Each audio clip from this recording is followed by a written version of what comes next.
It's very self-serving, but that's how I think about it. So if it were to happen slowly or or fast, I won't be in a panic. And you've already, yeah, you've done, Maybe I go to church just to be thankful. being, yeah, being thankful is huge. Yep. I do that. I do that every day for sure. There's lots to be thankful for. But well, I was talking about the heart transplant. So he um, he ended up getting a heart transplant, and this bodybuilder CT Fletcher, he ended up getting a donor heart, and after it was installed, it was revealed some things about the donor were revealed that one he now had the heart of a woman. Oh, okay. Yeah, and he didn't really, and it was smaller than what was adequate for his frame because he was a bodybuilder, and he didn't know how to feel about that because of his upbringing, and now he was literally part woman, but this woman had saved his life, and supposedly close to his age, and he just had, like, I mean, of course it was like a huge life-changing experience, and now it's like every moment is a gift.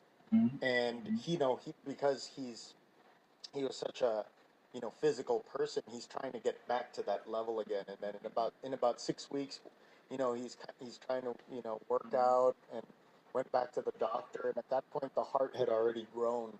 Probably the exposure to the testosterone in the system, the heart grew big enough, like, to accommodate for his frame. And but he just has these feelings now that maybe the heart was from an Asian lady. He doesn't really know, but he kind of feels this. And when he's working out and he's having a really tough time, he talks to her. He says, "Come on, lady. Come on, lady. We got to finish this. We got to finish this lap. We got to finish this set." And something about that was just, it was really very moving.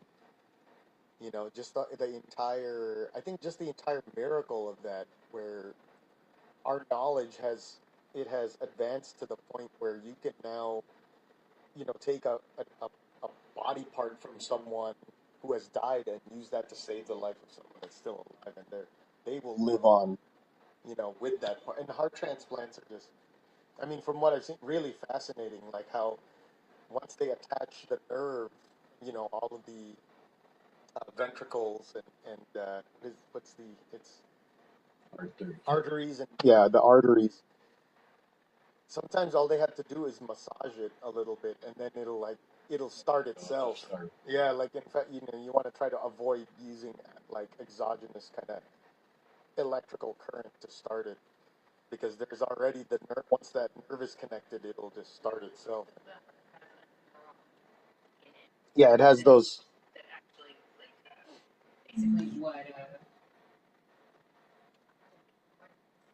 What do you think? It's like it's got brain cells in it. I googled that, and I'm gonna have I'm gonna have to Google that.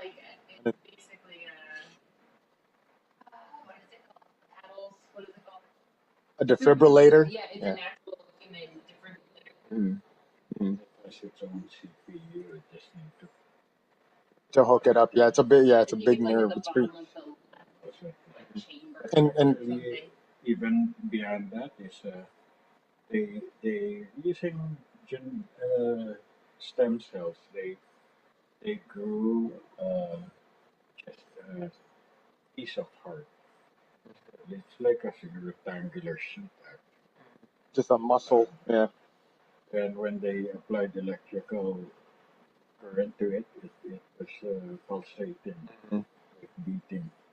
Oh, there's been some crazy thing. Like sometimes to preserve a heart, because it needed to be removed and then kept alive. I mean, there's like this window when, Yeah. because like after a certain point of you know, after a certain point when someone passes away, there's this kind of chemical flood that goes into the organs, and once those chemicals are involved, the organs are no longer viable. So there's like they had to harvest the organs, but keep the heart alive, and they built like this machine basically that keeps it alive and keeps it, you know, warm and pumping. And so for a while, it was like you can look this up. Like it was like a weird like robot with a heart, basically, and then they transported that to, you know, the recipient. But oh, we'll check on that. Where did you park? Okay. I could go on the balcony and zap it from there. But yeah, no, I guess that's the big, you know, philosophical question that kind. Well, what was the point of the polio thing? Oh, well, you know, really for me, the awareness, the learning that I got years later was that certain events will actually dictate or decide the path your life will take. And these things can happen even at that point where you're just, you know, like a little baby, like in my case, I got polio. But just you know, on the superficial level, that already defined me as I would never become athletic. I could never become competitive, even as much as I like sports. It's never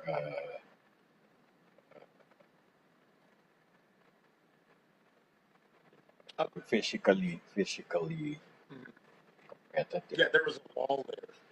Yeah, There was a wall there. like I could never be a jock. In other words, But you had like it sounds like you had really the mind for it, and like the kind of who knows? Yeah, personal inclination. Like that was something that oh was yeah, yeah, attractive to you, and you were drawn towards. being outdoors.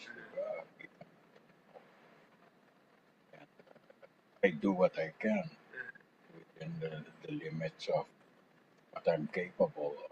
But I'm also very aware of that I have certain limits which are probably lower than an average person in terms of physical abilities.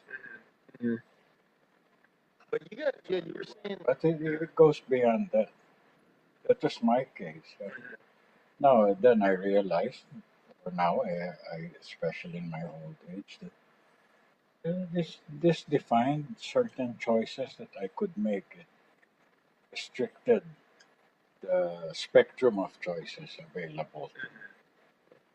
And that's something that you had nothing to do with. Nothing to do with it. Yeah, Even my except parents. It's for not even genetic or age. Came out of nowhere, you know. But that event actually was instrumental in the way the path that my life took. Right?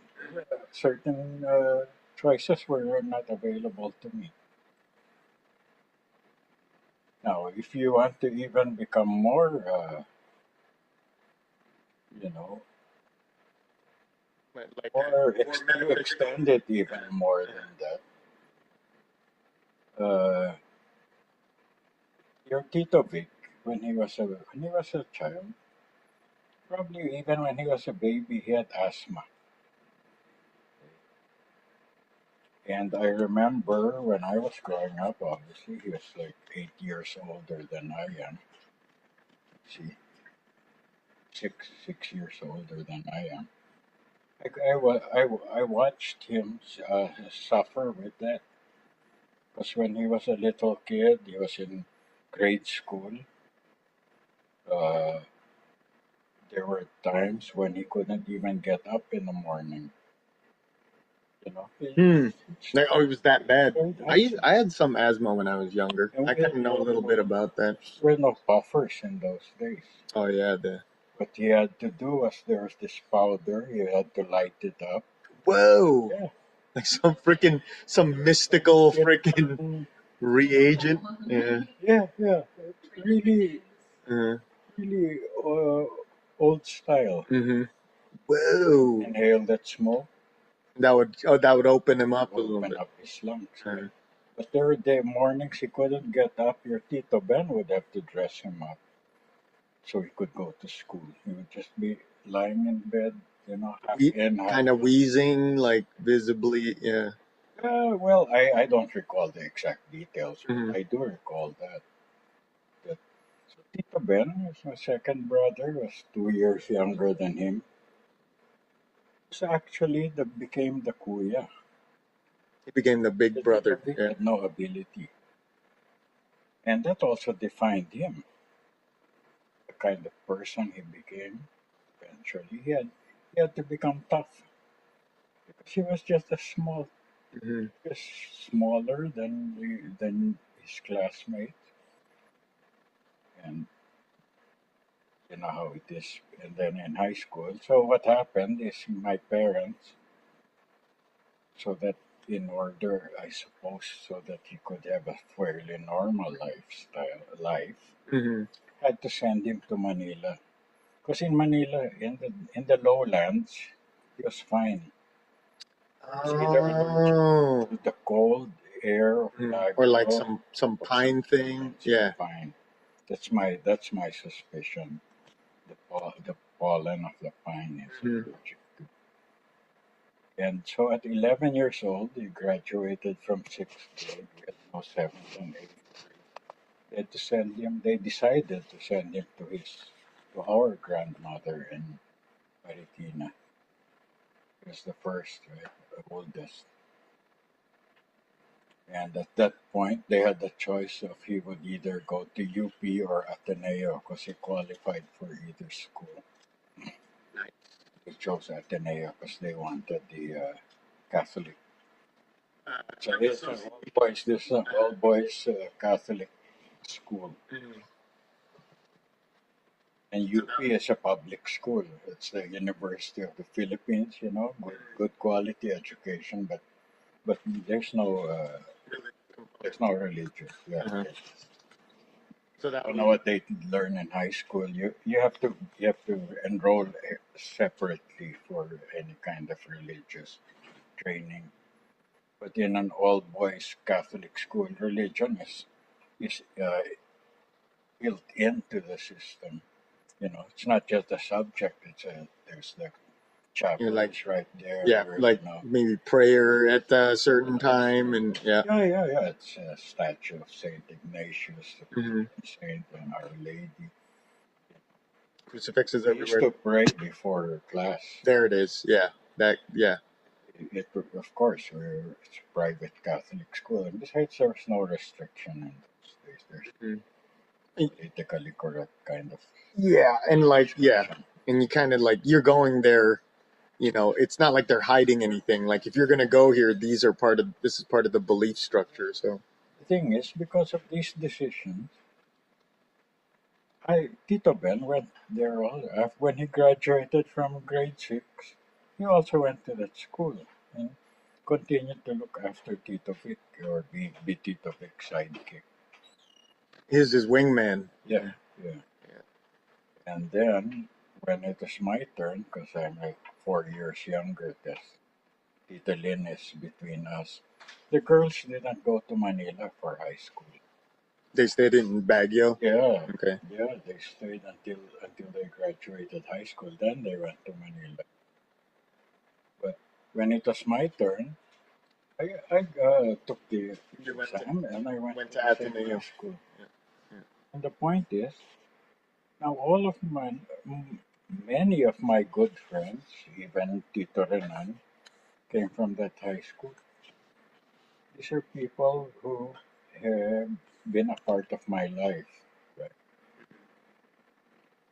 And Kind of like blood brothers almost. defined me. Yeah, Yeah. yeah, in a way that Hmm. also partly defined me.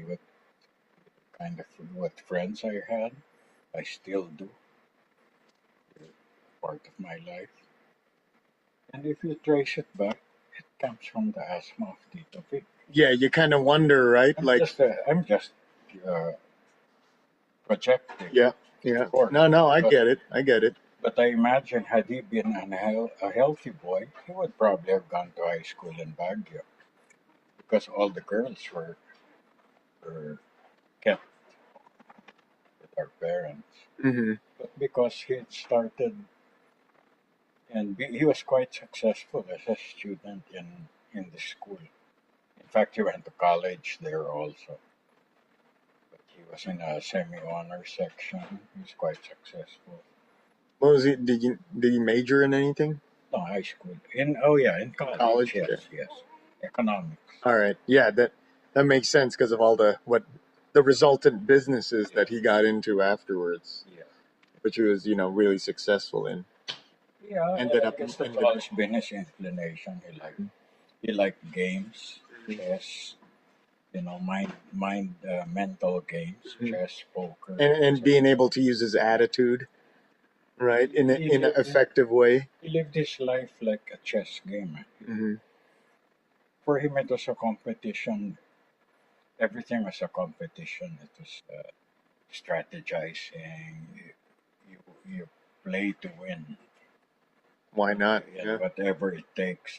This kind of Yeah. Whatever it takes is that's a dangerous. that's dangerous. Yeah, that's a dangerous proposition. That's it. See? Yeah, that's kind of like Khaleesi, right? As soon as she said that, whatever it takes, you kind of that was the foreshadowing of the road that she was going down. But yeah, no, I see what you're saying. You kind of start speculating You because of this speculate, one but you say, thing. Like you kind of wonder what it would have been. like what Persig said, when you look back on the path of your life, when you look at your life, you see a series of events that are apparently disconnected. But when you look back at the path, you can see somehow that they're all connected. Hmm. One would lead to another and so Hmm. forth. Like my life would be so different You if can I didn't lose my job at the USDA, and that was because of Obama freaking cutting funding to research see science, that had and it nothing was to do with you. yeah, exactly. But it Certain events uh, affected the path that you took. hmm. But at the same time, as Persik said, even the so-called bad things or tragedies, At the time, yeah, yeah, actually, were part of that. hmm, yeah. Because look at this where we're at right now. This ain't so bad, right? C.S. Lewis. Have you ever listened to C.S. Lewis? No, that's the Lion, Witch, and the Wardrobe, Yes. which is yeah. That's what his story is about. Look up this movie called Shadowlands. Hmm. It's a story about him. About C.S. Lewis. Anthony Hopkins. Yeah. Oh, I saw that on. C.S. I just saw that freaking on Prime Video. Yeah, there's a lot of good movies on this thing. Well, Just what once you happened start to digging. his story there is he fell in love and married an American woman, divorced woman, with a son. And the reason he met her is because the son was a big fan of The Lion, the Witch, and the Wardrobe. And the mother decided she would take him to England to meet the author. Hmm. So that she went in her usual American way, right? And then not take no for an answer. She took her son to Cambridge and knocked on his door. Yeah, really went for it. Yeah. Oh, what's else going on here? Right? But she decided she wanted to do that, and eventually they fell in love. But she had cancer, and when At they that by that married, at that time already. By the time they met, yeah. oh yeah, when they married, she was dying already. Oh wow, She said wow. when she was dying, she said something to him like, "We may be happy now, but you'll be you'll be unhappy later on. So when he asked her to marry him, and he said, the sadness later is part of that happiness. Mhm. Mhm. And when she died, then the son was now depressed. He said the same thing. He said to the son, the sadness now is part of that happiness.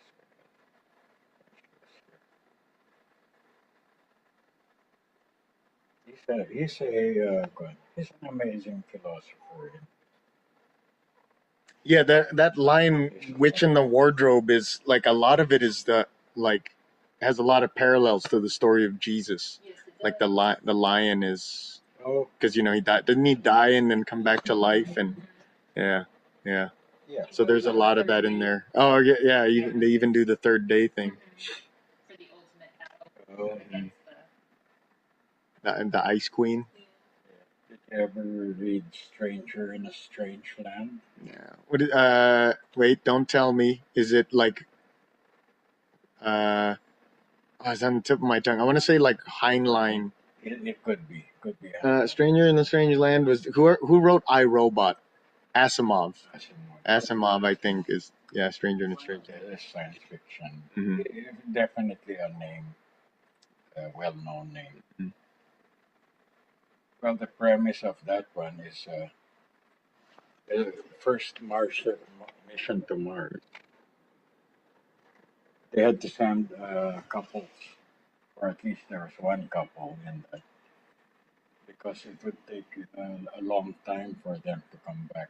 Mhm. Two In fact, two they years. never came back, but they had a baby who was there. He was the only survivor of that The colony. mission. Yeah. So he was raised by Martians. The Martians were still there. Mhm. Obviously not human, but he was raised by them. So he had Martian values, but human physiology. Mhm. And in Mars, they eat their dead. Oh. Yeah, cause the protein. Mhm. Yeah. Waste not, Yeah, want not. yes. It is, they're very down to earth about it. Mhm. Matter of It's not fact. the person Mhm. anymore. That he used to be there, but he's not there anymore. It's Mhm. just a lot of protein there now. Amino acids and whatever. Mhm. That's how There, they treat yeah, kind of like cannibalism. There are some cultures on Earth that do that. They don't feast, they don't grub down, but they just a little piece, it. and a lot of them don't really like it, but it's tradition. You kind of just nibble a little piece of their ear or something. It all has to do with immortality. If you want to simulate Hmm. part of whatever that person was. Hmm.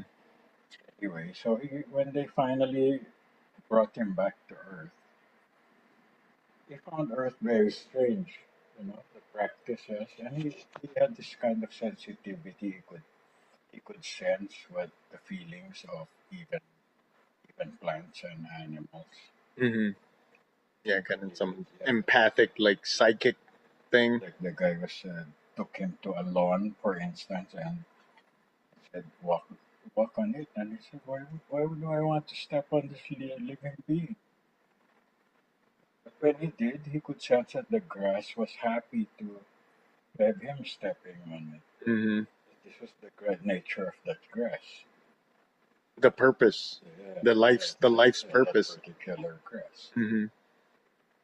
But eventually, and then eventually he gained all these followers because of the ideas that he had, which were alien, but which were very made a lot of sense, I guess, Hmm. to people. Hmm.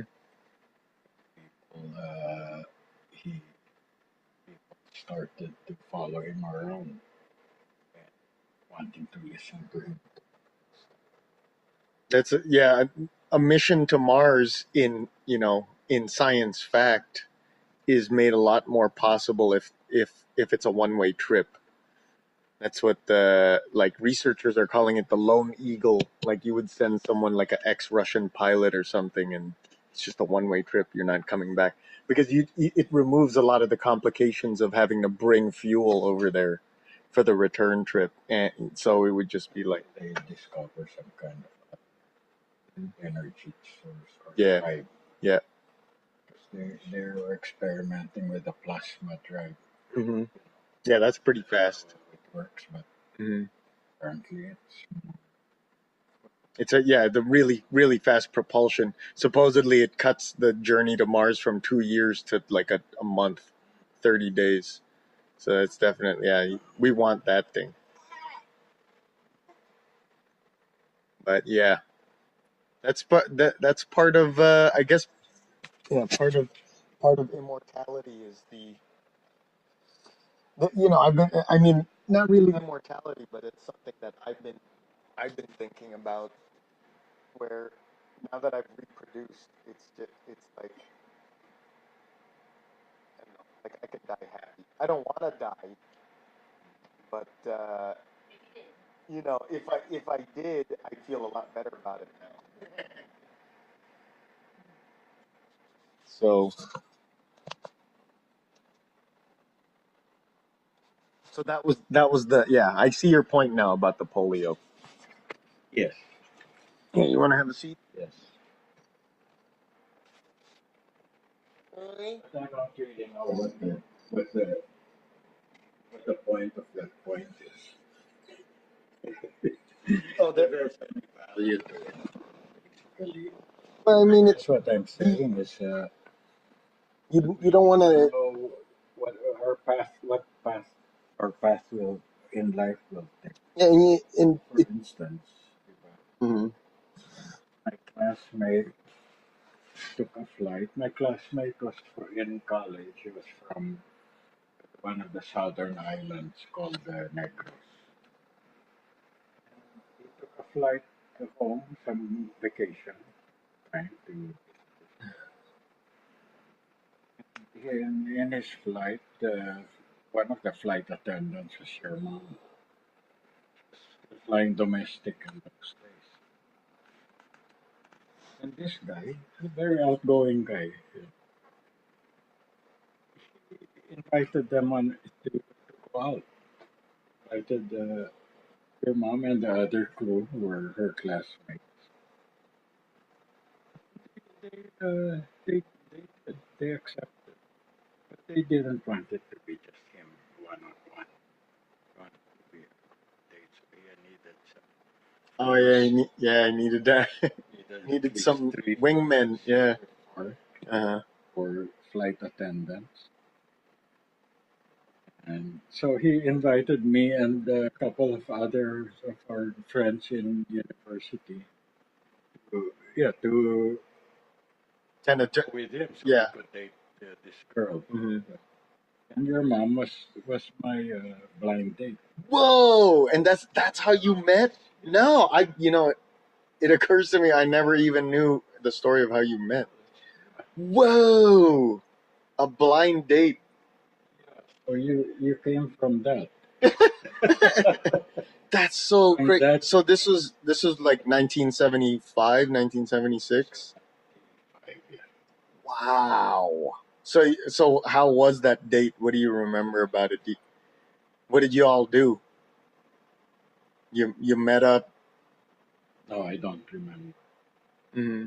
Did you We went out someplace. like drinks and dancing or something? Yeah, Uh-huh. yeah. Oh, dancing. I think we just had dinner. Mm-hmm. But then I had already met your mom, so I got her phone number. Oh yeah. So do you remember like hitting it off or obviously there was some. Okay. But she went out with me again. Mm-hmm. And in those days, it was quite interesting also. What I was impressed about was one thing that impressed me was that I didn't always have a car. So we had one date. There was one date we had where we actually took public transportation. We called jeeps. But in the She came with but yeah, me. but in your mind, I can already. I mean, the implication is that it is a detriment to your kind of stature if you're going out on a date you don't have a car, right? Yeah, that puts Ideally, you on of a course. different level. Mm-hmm. Mm-hmm. Yeah, the There game. was a gap there Mm-hmm. between car people and Public non-car transport. people. Yeah. That's a pretty big gap. Uh-huh. Uh-huh. It's like steak or hamburger. Yeah. Or like steak or hamburger helper. Or more accurately, it's like steak or banana cue. Yeah. That's how big that gap is. Steak or cup of noodles. Yeah. Yeah. You eat in the sidewalk store or you eat in a Mm-hmm. cloth napkin with tablecloth. Mm-hmm. Sit down restaurant. Uh-huh. So yeah, that was one of the dates you couldn't hook up a car. That was the Oh, that is another. Mhm. You couldn't hook up a car, but she was down to, yeah, she was willing to. Well, the thing is, she grew up from what I know, she grew up pretty poor. There was definitely not a very, so it's not like, It's yeah. a tough life. Hmm. And then you understand also why certain values should develop. Survival. Perceptions Yup. she can only see because she never had the opportunity Hmm. to look deeper at Hmm. things. Or necessity dictated that it had, this was the way to look at it. And when you understand, then you can accept much easier. Hmm. Hmm. It's not that burden is on you. Hmm. Because No, you understand. yeah, no, I get that. You cannot require impose on the other person to Yeah. cert, uh, to act or think a certain way when that's not within. Paradigm. Yeah. Yeah. Yeah. No, I get it. I totally get it. So yeah, the point there, I don't know. The point. Well, the point is these. Yeah, she grew up this way. Mhm. And that second year college, luckily she made it to college. She had to quit and join because she got accepted in the flight attendant. Yeah, Philippine Airlines. Yeah. I mean that defined her also. Mhm. If you look at the path, it was windy road. yeah, it was also events that are not really her control that define that make her make certain choices. Mhm. Kind of sets your Had to trajectory work. in a different way. Yeah. We otherwise it was they were not slum people. Mhm. They lived Yeah, San Andres. That house is still there. That house is still there, and into an apartment. yeah. I haven't been there recently, but yeah, they're renting out rooms there, and then Tito Esto is like the landlord. It's an amazing house actually if you think about it, because it's even the style. Mhm. Windows. Mhm. Yeah, I remember the walls, the corners. They kind of like had, from what I remember, some kind of column looking. They weren't columns, but the design was like, it wouldn't just be a blank corner. There would be like some, Yeah. filigree on the effacement. Yeah, on the record, off the record, she she she she was she saw this trailer for one of the Dracula movies. It's called Dracula Unbound or something like that.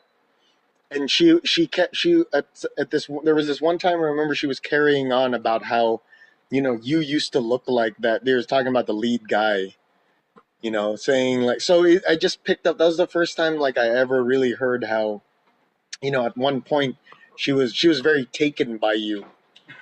You know what I mean? Like, she was this, the way she was carrying on, like she was like, Dracula. yeah. I'll show you I'll pull up the picture. Yeah, let me see if I can get this. But yeah, that it really stood out to me because I've never ever heard her. talk It's about not, you like that. yeah, but it's not, you know. We had good times, but the good times are not a good basis for a Yeah, Dracula Untold. long relationship. That guy. It's actually He, the this is the lead. And for some, she was like carrying on. She's like, oh yeah, Papa used to look like that. Like he really used to look like that. yeah. I could see some, the squint. This thing. Yeah, kind of the mustache. And, Yeah, but Mhm. so there it is, on the record. Off the record. You didn't hear it from me. but I mean, yeah. Oh, a blind date. And that freaking that right there, and that was is again, as you said, because your friend for some reason he was taking this trip, Yeah, right? he was going home or coming back from Yeah. vacation. His family was I mean, you could just all of these different like kind of like unrelated factors. You could carry on like what made him into an outgoing person, for sure. or what if taking a later flight or a sooner flight, and it's just so many things with it. But That's what I mean. That I don't know if it really applies, but I think most people, if not all people, Mhm. if they look back there, they'll probably find some unrelated events, seemingly unrelated events that led them to Yeah, where they are now. to Yeah. where they are now. Some choices don't even make a conscious choice. It's Mhm. made for you know. Mhm. Well, that's the whole debate too, which is still people are debating to this day whether there is actual free will, or if it's all like a Oh, predestined yeah. kind of chain reaction, Yes, right? There was yeah, also like, but had I it's not okay. gone, forget where I went, that Bob hired you without my consent. Because I would have looked at your resume and been like, nope. What? Why would you say no? Why would you say no? It's just My like, resume was amazing. yeah, Hmm. I'm really qualified. I already had 2 scientific publications at that point That's why, where I like, was. that was Bob's also Overqualified. hesitation. Like, Yeah, but he's gonna get bored and, I don't get right bored. away. That's I'm a not. fear about overqualified I'm people. not a boring person. I don't get bored. Yeah, but that's their fear about overqualified people. They won't stay. Hmm. Yeah, and that's kind of the thing too that they were talking about with where I work now was like, oh, you've done so many things. Like Or that movie called American Rose or American Beauty. Beauty I remember watching it. It's about a guy who like he quit his job and then worked in at space. McDonald's or something, and then he was like having a fucking great time. I kind of think about that. Like, yeah, I was interviewing him. he's younger than him, right? Had pimples. Yeah. He was like looking at the Yeah. high finance guy from Wall Street. I don't think this is gonna work. Yeah. Kevin Spacey. Why? I've worked on burgers before. Mm. And, yeah, but that's like 25 years ago. Just give me a Yep. That's basically what I said. chance. It's committed. Hmm. Actually, I had to assure him that I had to give my word that I would stay there for at least a year if I got that job. And then you already know that 2 weeks after I took that job, I got a call from freaking Pioneer, which is a seed company. It's like they're like, Monsanto is like Darth Vader. Pioneer is like Han Solo, where they're also a seed company, but not like super evil. They're like more like, playing both sides. They're like outlaws. But they're like outlaws. They're not straight evil. Yeah, like Han Solo. They got a call from them, to get a job, which is essentially at the time would have been my dream job. And I had to tell them I went with my word, which that changed everything because I could have easily have been like, "Yep, I'll take the job. Sorry, guy. I know I gave you my word, but nah." But I went with my word, which is why I did that. Why I did that, who knows? but at that point, I'd already built up kind of my own code to where that's what I do now. Where it wasn't always like that. But I mean, every man's got to have a code. And I wouldn't have gotten, you could just carry on. I wouldn't have gotten this job, which is the best job I would have ever had. This is the best job I've ever had so far, the toughest. But it's like, yeah, and the family reunion, and ended up. You were so like, oh, that's so in the future. I don't know. No, it's not. It wasn't that. It's like we've only been dating for 3 months, and then I think about 3 months, and then all of a sudden now I'm going to your family reunion. I'm going to meet all your relatives, and there's all this cultural stuff where you're like, oh, what does this mean? All this relationship implication, like, oh my god, what does it mean? But I was like, yes, let's go for it. I don't really speak Spanish. There's a lot of reasons I could have That copped out. probably insulated you also. Yep. That's the thing that led me actually to talk to this one guy, white boy Ryan. Espanol. Yeah. No, it was no, but I mean, a lot of people spoke English too. You know what I mean? At the reunion, but there was this one guy, white boy Ryan. He was also one of the few non-Spanish speakers. We ended up talking, and then it was through him that I found out about the Local 3, because he's in Local 12, which is, I think, the operating engineers in SoCal, I think. And he's like, yeah, oh, you've been in the Bay Area? There's a really good union up there. You should check out their apprenticeship, Local 3. And I did that and applied. Yeah. And the rest, as they say, is history. But that changed my trajectory. Yeah, exactly. The story so far, that changed my trajectory in a huge way. And I guess, ultimately, the thing that is most useful about all of this is like, it's example after example after example about how it's really useful to just stay even keeled as possible, with your emotional reactions to events, because you don't know how these things are going to pan out. Like, and take opportunities. Yeah, and taking opportunities. It's true. It's true. When a door opens, you see what. Mm-hmm. Sometimes you have to make choices. Mm-hmm. And sometimes you don't know which one is the better choice. Yeah. Then you go with your gut.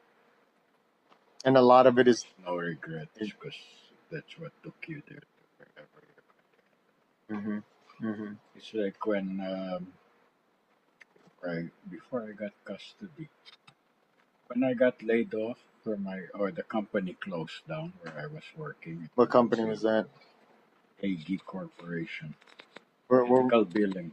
okay. And you were doing like, One Oaks. you were in the accounting? No, computer. Oh, okay. It's my second job Mhm. in America, not counting the dishwashing And 7-Eleven. And the 7-Eleven on fucking, legal job. on Cesar Chavez. I started applying because my working visa was expired as soon as I got laid off. Started applying on the LA Times. I looked at the classified ads and sent my resume every week. But eventually, I got a job offer from Photochem. The reason I got that was because my boss, Chuck Kircher, who became my boss there, he was my seatmate when I was taking a training program that the previous company sent me to take. We had the same kind of computer system. He kept looking at my work, Uh, and then at and the you were end like, of the hey, seminar, what's he up? offered me a job. Oh, They were looking for a programmer at that time. yeah. Photochem is, yeah. Can't. I'm on a working visa. I'm being sponsored by these people. But then, a few months later, the firm suddenly closed down. They actually got into this junk bunch, if you heard about it. Yeah, Bad yeah. Wolf of investment. Wall Street. Yeah. Yeah. The business was good, but they became insolvent. They overextended, Mm-hmm. Mm-hmm. so they got and and of course, I had to file for unemployment. But the first thing I did was I called up Chuck. I said, offer still good. He invited me over to his place to Photochem in Burbank and showed me around. And then so I got the job. This is in the 90s, right? Yeah, you know, it was what? Before I got custody, Yeah. so about 1992 maybe. Remember that show Friends? I think Photochem did the processing for Friends. Was a massive show. Mask. What is The Mask? Oh, the Jim Carrey movie. Yeah. No, I. That's the only one that the name that I can. Mhm. We did some Barbara Streisand. We did a lot. Oh, dude, I still to this day I still see Photochem in the credits. Like, whoa, It yeah, came up man. very I know I still got one shirt around here somewhere. Yeah, that. I worked there for 6 years. And Mhm. when I worked there from $500,000 a year, when I left, they were already making 6 million. Mhm. Yeah, Friends was. Expanded. Yeah, yeah. Yeah. That's great. See, there it is, another one. Like, just you had no, no agency in that arrangement of like this guy being next to you and kind of like Yeah. checking out your chops. I'm a good friend and a good guy. Mhm. And after that, I had to. After Photochem, I had to. Well, you know what happened there is What I got parted my ways? green card Uh-huh. in 1996. And once I got my green card, I felt this sense of freedom. Because it's like indentured servitude. Oh, I remembered they were shafting you for all this overtime, all this unpaid overtime, and I can't complain. yeah. I mean, the thing is, I had the two of you at home, single dad, and then I had to go to work sometimes at 2 a.m. And a lot of pressure. Oh, like Yeah. the computer's bugged out at 2 a.m. and you're like, 'Cause it's you a got to come in and sort this out. operation. Yeah. Yeah, if the printer stops working, the work stops because the paperwork can't move anymore. Mm-hmm. They have to like hit the barcode in certain stations. Mm-hmm. Yeah, because it's processing, right? Yeah. Otherwise, it could get lost. They can't track it. It won't move anymore. The paper has to go with the film. Mm-hmm. And if it craps out, even just the printer, or you'll get an error too, which is file full. What is file full? Like, Which means just too many jobs? to expand the space for the file. They only allocate so much, and Uh-huh. then eventually they reach the maximum. It will give an error too. It will just pop, not blue screen, but it will pop and break. It will stop. And they'll call me up or the pager. Mm-hmm. Man, see, this is interesting because I mean, I mean, I had no idea really what you were going through because I was so wrapped up in my own Of course, idiotic bullshit. you were a kid, and you were being a kid. Yeah, being a fucking asshole, being a Well, fucking no, I can't. being a dumb know-it-all fucking jagoff. You're just too smart for you. Yeah, right. Yeah, I know, right? I definitely felt like I was. I felt like I was, but I didn't know shit about shit. Not all kids. But some it's lucky really ones, interesting. They have a certain level of awareness right away. But mainly if they have they have the benefit of having a very loving and nurturing environment.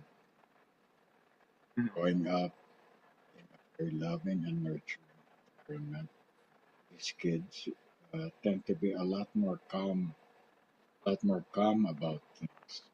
But there's still no guarantees because the world itself will exert pressures. Mm-hmm. And a lot of random events. Yeah. A lot of unforeseen shit. At some point, especially when you're dealing with teenagers, you actually have less and less control over events or choices that they make. Mm-hmm. That's Yep. why you want to wish, hope for them that they already absorbed the values that will carry them through Mm-hmm. whenever they have difficult decisions to make, especially dealing with peer pressure. Mm-hmm. They have already a sense of their own self worth and Mhm. ego. That comes from, I think, at least a big factor is being able to be, grow up, yeah, in a loving and Mm-hmm. safe. Mm-hmm. Feel safe. They know they belong, and they also have the freedom to expand, express their ideas Mm-hmm. without fear or Yeah, any anxiety or discernment. yep, Right? yep. Discernment, No, I get, like I said, not look, just emotional uh, reactivity on everything. bouncing all over Mm-hmm. the No, I mean, I look. place. But this is what you had to deal with, right? That's why, if you remember, I told you at one time. I remember that I apologized to you. I I don't know don't. if you were I. actually, it was the proper thing to do. I'm not, I don't. Some of these things you have to say, or you may never be able to say. Mm-hmm. I might. I don't. I might recall. I mean, you bring it up, but memory is like it's so That night at the unreliable. rosary, or in a small, scary bedroom in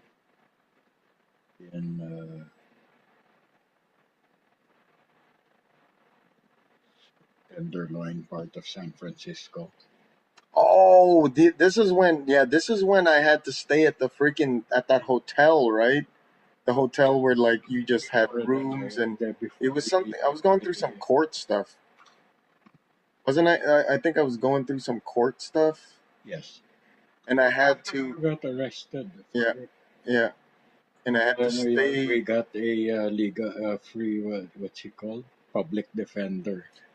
It's the guy who said to me, said to him, he has a problem with authority. And the guy said, well, Martin Luther King had a problem with authority. Yeah. I was like, it really, I was struck by that. I never Mhm. forget. Interesting. But when I saw you there, I mean, I broke my heart. Yeah, staying I at this cried. hotel. Yeah, You know what that? Do you remember what that place was like? yeah. There was one bathroom for the whole floor. Scary. Oh, dude, like I know they were freaking. Bulletproof glass on the reception. Yeah, and they were. I know they were boiling crack like in the fucking room across from mine.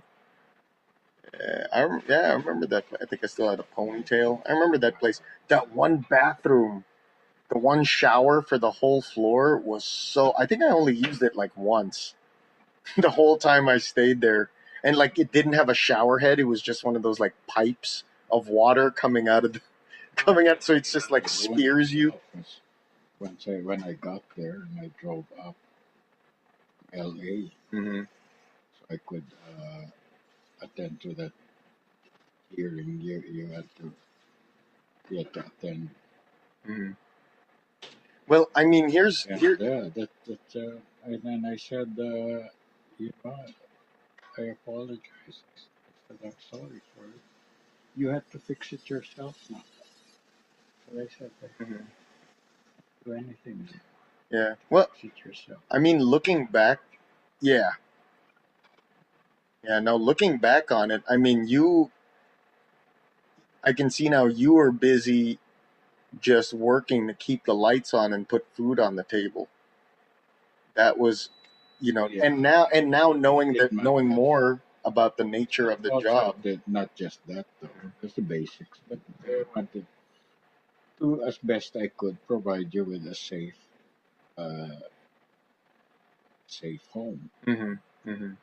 That's why we ended up in La Crescenta.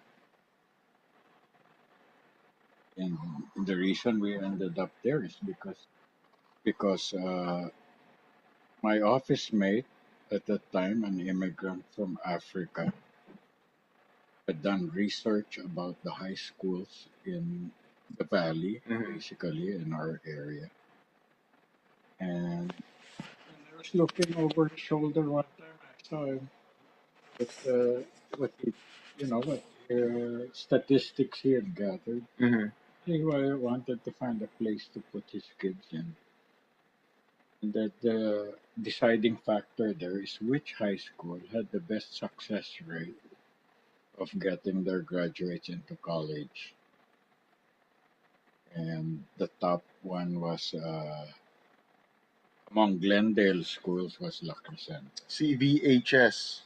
The other choice was La Cañada, but That's uptown. up down Yeah. white bread.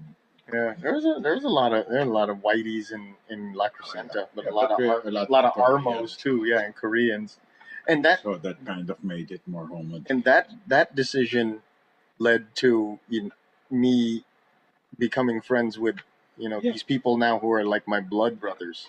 So it's like, That's some event that you can see. Mhm. But you just happen to like glance over this guy's, kind of take a peek at. Yeah.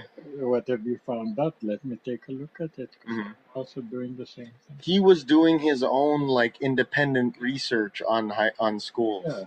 Yeah. He picked Burbank. I think Burbank. They're good success rate. Hmm. When I knew that you guys were coming, Tita Patty had decided that she would participate in taking care of you guys. Hmm. That's why we rented that house.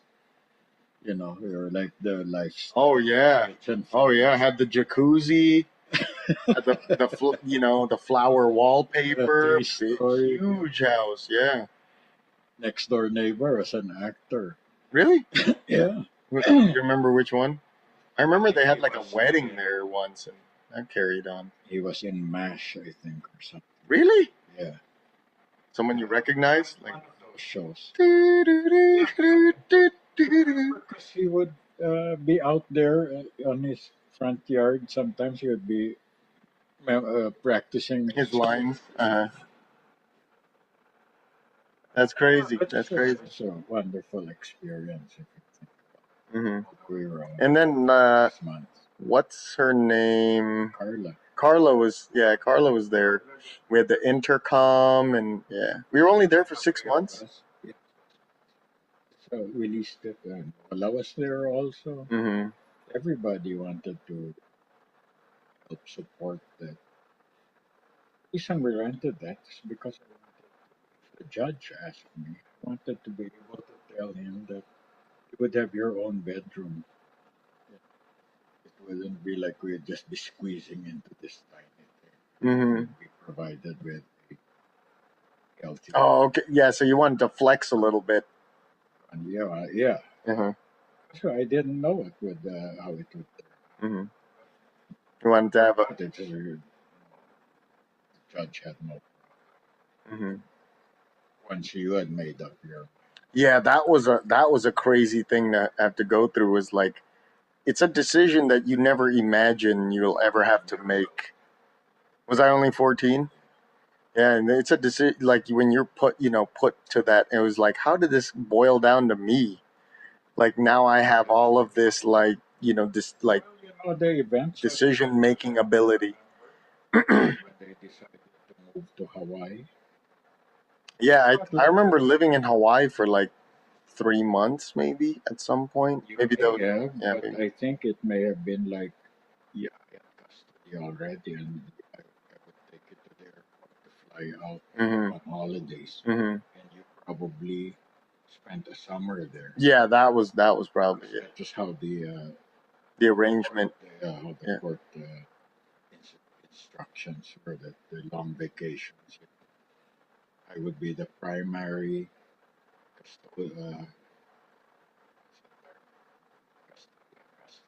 Hmm. primary custody. And long vacations, your mom would get. Hmm. And it was the reverse prior to that. If you remember, you'd spend summers with me, and then we had also some adventures during those summers. Some road trips, right? Going to Nevada, freaking. We had a lot of Yeah. those. Yeah. Summers we would stay at Tita Lynn's and you got chicken pox.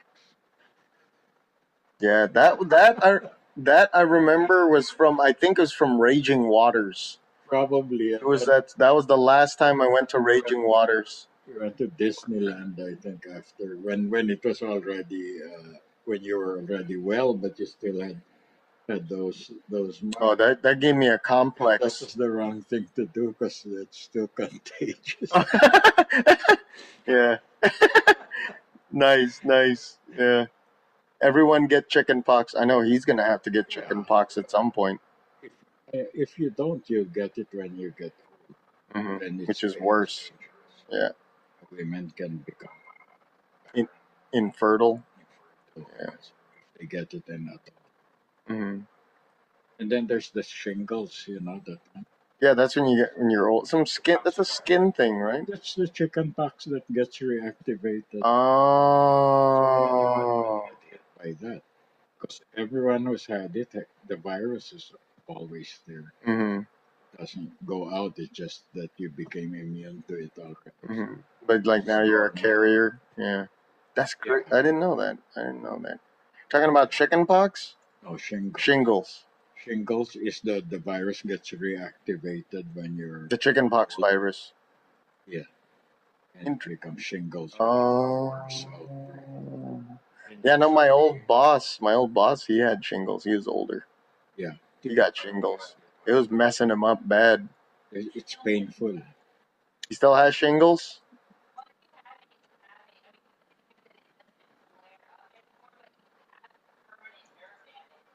Yeah. Ouch. Yeah. It attacks the nerves.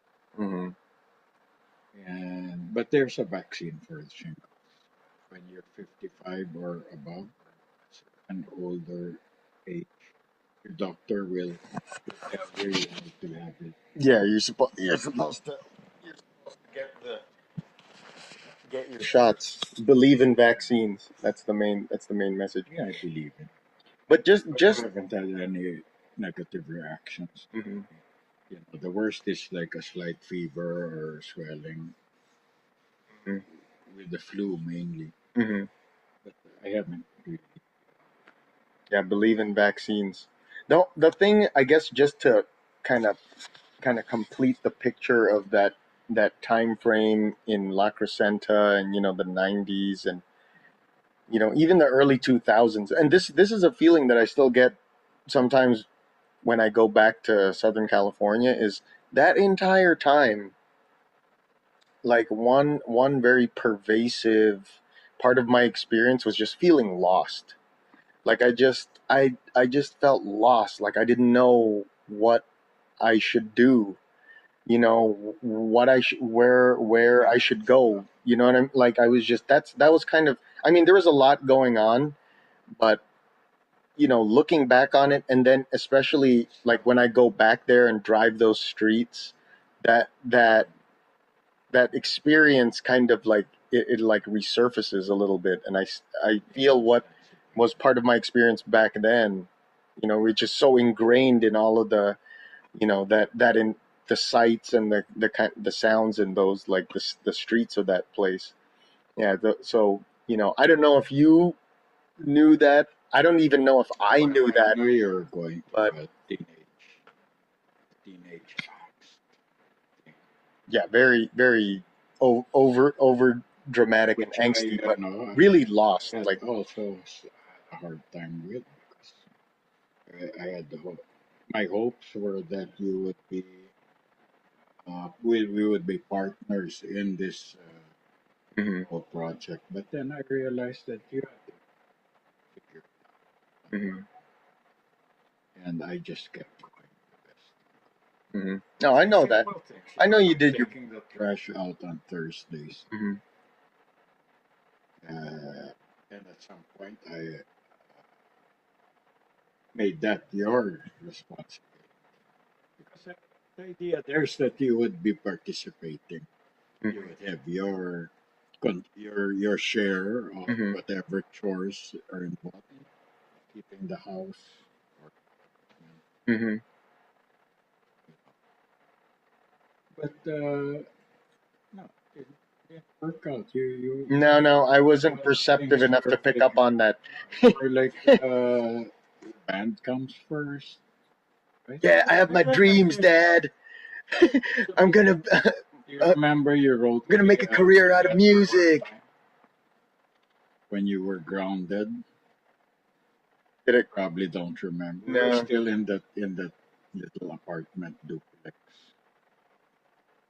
the one up and down. 2437.5 or something, right? That one. Yeah, No, and a half. but that Yeah. we were in the little one first, then we moved to the two-story one where we were Yeah. downstairs. Yep. And at some point, you were grounded. I think. This one I was sharing a room with Ron, right? Yeah. Yeah. Yeah. Yeah. You always had your own room, even in the little. Mm-hmm. But that's a bigger place, and your Lola came and stayed with us for a while. She slept in my room, then I slept in the folding. The living room. Yeah. Yeah. You don't understand, Dad. Yeah, I've got my dreams. My dreams of music, man. It's your dream. It's not about money. It's not about money, man.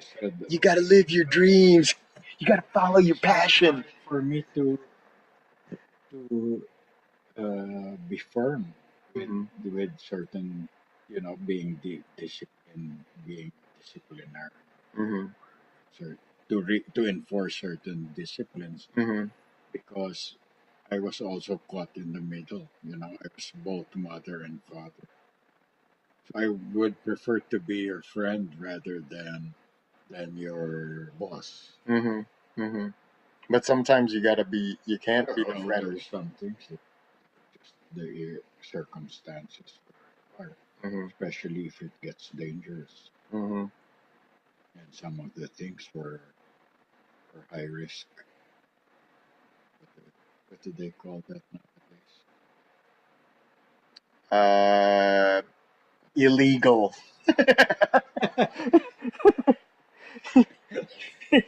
Yeah, that's what they would call it nowadays. Highly illegal. But yeah, that's kind of anyway. I see. It's always you always got like perfect hindsight, right?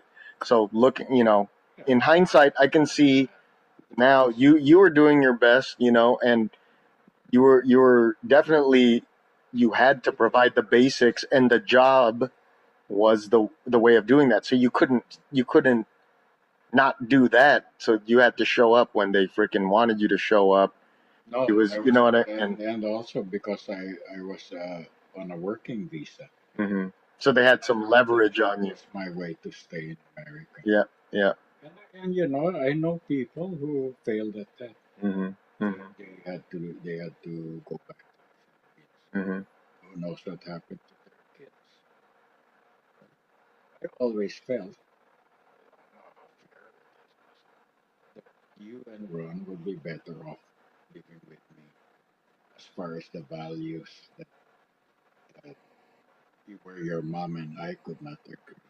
hmm We had the different values. So this was a very big learning for me to realize that at some point our values or systems were not compatible. And that the whole relationship falls apart. hmm hmm We cannot be supportive of each other if our values are in conflict. hmm hmm But then, I always felt that certain values need, they need to go into much this detail about hmm were not how I would. go about it. Yeah, No, but you know, as you guys to assimilate. mhm. What Yeah, what the court judge, the court will decides. The court will decide. hmm So the hmm court decided that you would live with her. Eventually, I accepted that. My job now was to just spend as much time with you guys on holidays, whenever I had visitation, which is hmm what I did. Weekends sometimes I just come up for the weekend and then go back. Those were the times we'd go to Sacramento or Carson City. hmm Sometimes a few times we rented a hotel in downtown San Francisco. I was with Tita Patty, who was with me at the time. But anyway, I accepted that. And then they decided when you were 14 to.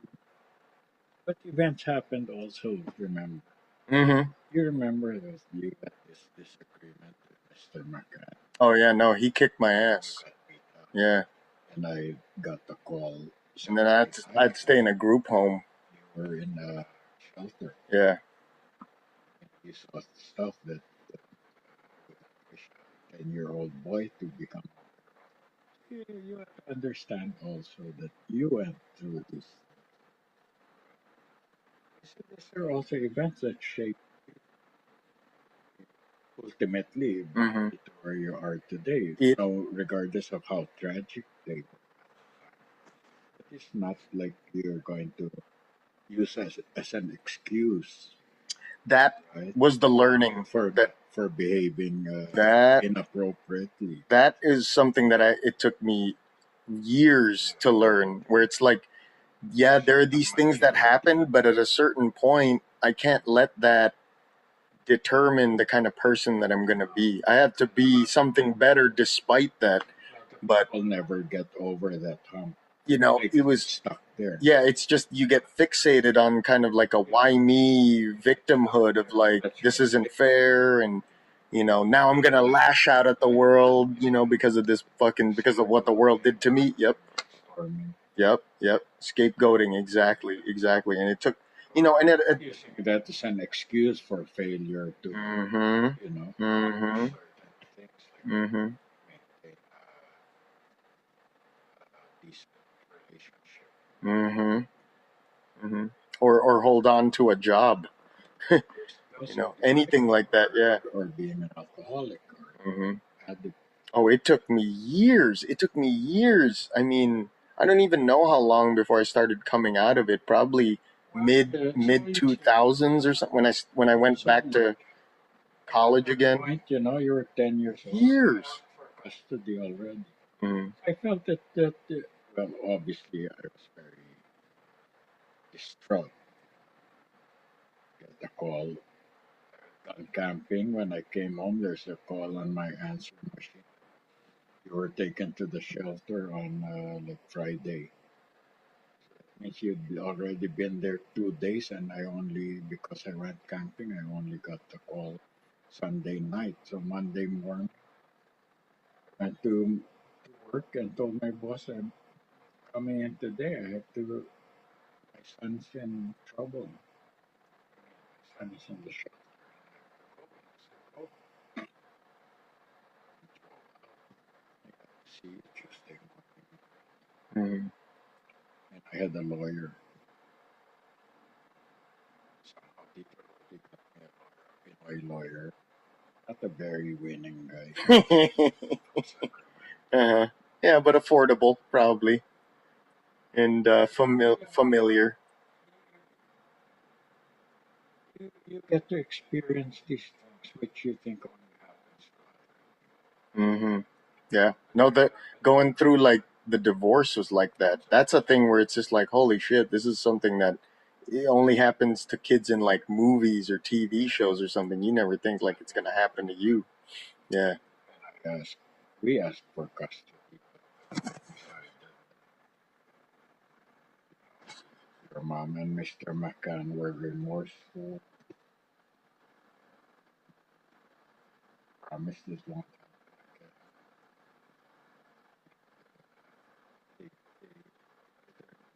custody back to Mm-hmm. But these are events that could have gone, if it went the other way, could have also been made where we are today very different. Mm-hmm. Mm-hmm. Because you and Ron would have been split. And They turned yeah. 14 and they decided to move to Hawaii. You told me at one visitation, you said, you don't want to go stay. Yeah, I wasn't ready to go there because I don't think I was mature enough to really appreciate it. Plus, I didn't know anyone. I Yeah, had I more. was a kid, but you Yeah. were 14. I told you then, I said, if you want to stay with me, ask the judge for custody. I knew that already that at 14, the child, here in California, the child can choose Mm-hmm. at 14. But I said to you at that time, you have to be really firm, to be sure, because you can't, when the judge asks you, you can't be going, I don't know. You have to be sure, Mm-hmm. because that's what happened when we were 10. Obviously, 10 years old. I don't know, and you're in this courtroom. It's Yeah. overwhelming, That's but fucking great. Yeah, man. I mean, yeah, I don't think maybe my soul left my body or something. Like, who knows? at that point, I got a really good Steve Montalvo from San Mateo. And it turns out the judge used to be his classmate. Oh yeah, you gotta love stuff like that. And they were just like Yeah. wink at each other. Yeah. It was expensive. Yeah. When it comes to these things, you don't mind paying if you win. Mm-hmm. Mm-hmm. Because it's so sad and depressing when you lose. Yeah, I can only imagine. I can only imagine. During the divorce, and she was asking for full custody, and I don't think it's fair. And I got a lawyer, just a referral from Glendale. Somebody in Glendale referred me Mm-hmm. to San Francisco. This guy was not there. He was an old man who just didn't say Went anything. went through the motions. Yeah. Yeah. I had to pay him, and then I had to pay your mom's lawyer because she won. It's part of her. The bargaining. Yeah. And then I had to pay child custody, and Yeah. Child support. it's pretty sad. Mm-hmm. Yeah. You got taken to the cleaners. I don't know how to describe my feeling because I just went with it. It's something about coming to America as an immigrant, Mm-hmm. and you have that opportunity. Mm-hmm.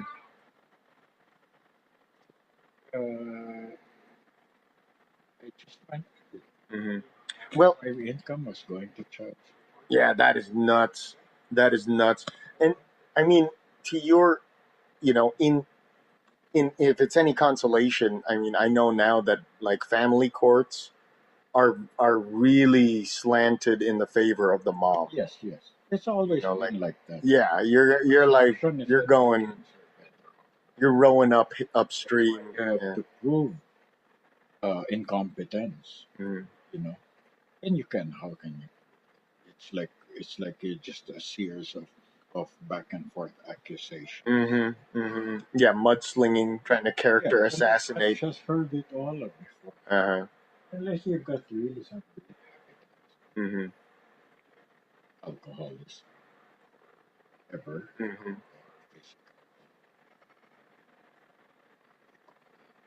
physical assault. Mm-hmm. Mm-hmm. The judge will typically rule in favor. Yeah. assumptions. The kids would have to go. Mm-hmm. So yeah, that's fine. But when it came, that's why nga that it was when you made that decision. That was really just a circumstance. Because I don't know what your thinking was at 14. It seemed to me like it was just you didn't want to go. You know, had they not made that choice, you might have continued to live with that. Yeah. Just have gone on, Mm-hmm. continue paying child And then support. that's when I landed, because I was in the between seventh and eighth grade. Because seventh grade, I went to Westboro Junior High. Yes. Eighth grade,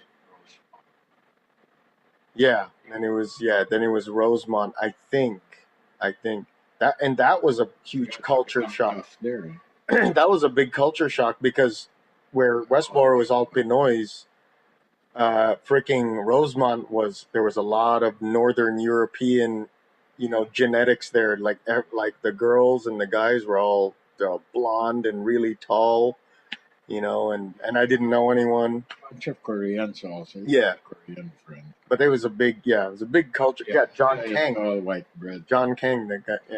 Yeah. He owns a fucking laundromat now. He owns like a dry cleaning. No, I don't know. I don't know where he is now, but he joined the Navy for a little bit, and then now he owns like some dry cleaning place. So It's interesting the culture of La Crescenta and Glendale also. Mhm. It's just an extension of Glendale. Mm-hmm. In those days, there was a very big population of white. Probably because it's also an extension of La Cañada.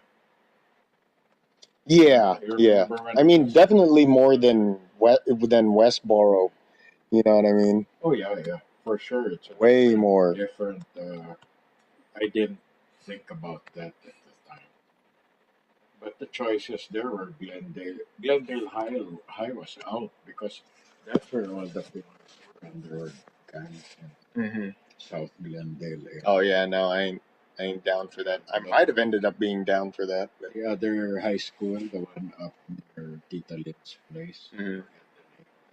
that's an alternative choice. Mm-hmm. No, Rosemont was cool, and then eventually going to CVHS. It's only after us, about the time we were living there, that the Armenians started buying up property. Yeah, fucking tons of Armos there. So yeah, so Tons of biggest Armos. Armenian communities in Glendale. Yeah, Glendale, bro. All those houses on the mountain, those $1 million houses. Mm-hmm. Majority For Armenia. when we lived in that apartment in Glendale Avenue, all our neighbors were Armenian. We're the only ones who were not Armenian there. Yeah. Yeah. Anyway, during that time, before I bought the house, when I was looking for houses, a real estate agent took me to a house somewhere close to where we live. And when we opened the garage, there was this huge swastika on the wall. Are you serious? Yeah. That place in La Crescenta, No, not that Pennsylvania. place. No, Oh, okay. no, but close to there. It was a really run-down house, you know, with all these redneck vibes.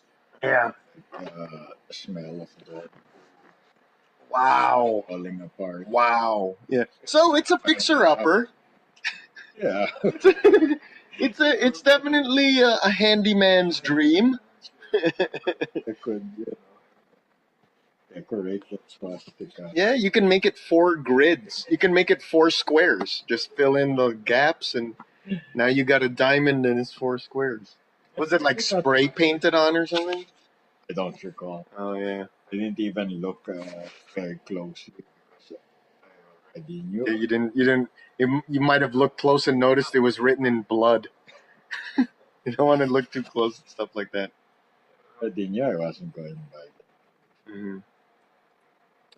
Yeah. So, It was yeah, that was kind of my sense, was like that was like a primary thing, was just feeling, feeling there was definitely like a lot of anger, like at everything, and then also feeling lost, and but at a certain point, this is probably it took until I was like in my mid-20s. At a certain point, I started, getting sick of that, and just finally, I started asking myself, like, just, with brutal honesty, like, hey, how much longer are you going to do this? How much longer are you going to feel like this? How much longer are you going to let this run you? Where are we going to do 5 more years? Like, once I started asking myself that, then I started coming out of it finally. Around the time that you It was presenta probably, in Corona. yeah. Well, like it was after, when I had parted ways with the cult in Corona, and then like I started going back to college here at Skyline. So you're talking about probably mid to early 2000s, maybe aught 3, aught 4, something like that. But yeah, when I started, that's when and then I saw that I was like, oh, I could get good grades. Like at that point, I was ready to go to college. And this is the thing that I wanted to mention too, is that even though you described like a difference in values between you and Mama-san, like the message, the message was the main message was pretty identical, which is that you just gotta shut up and go to college. So that was kind of the big bullet point was the same between the two of you. It was like, no, you're not doing that. You're gonna go to college and do something in college. I realized later on that it's pretty short-sighted way of thinking. But I mean, Because not everyone is really a college person.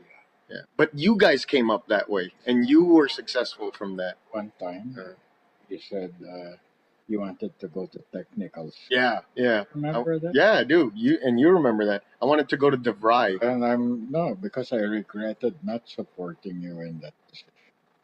Yeah, no, you shit all over that. Yeah. Like, so that's for you, that's why I mentioned this. Yeah. For you to be. Mhm. When you with your kids, some things you cannot make the decisions. What you can do is support. This is the way to show. Not by even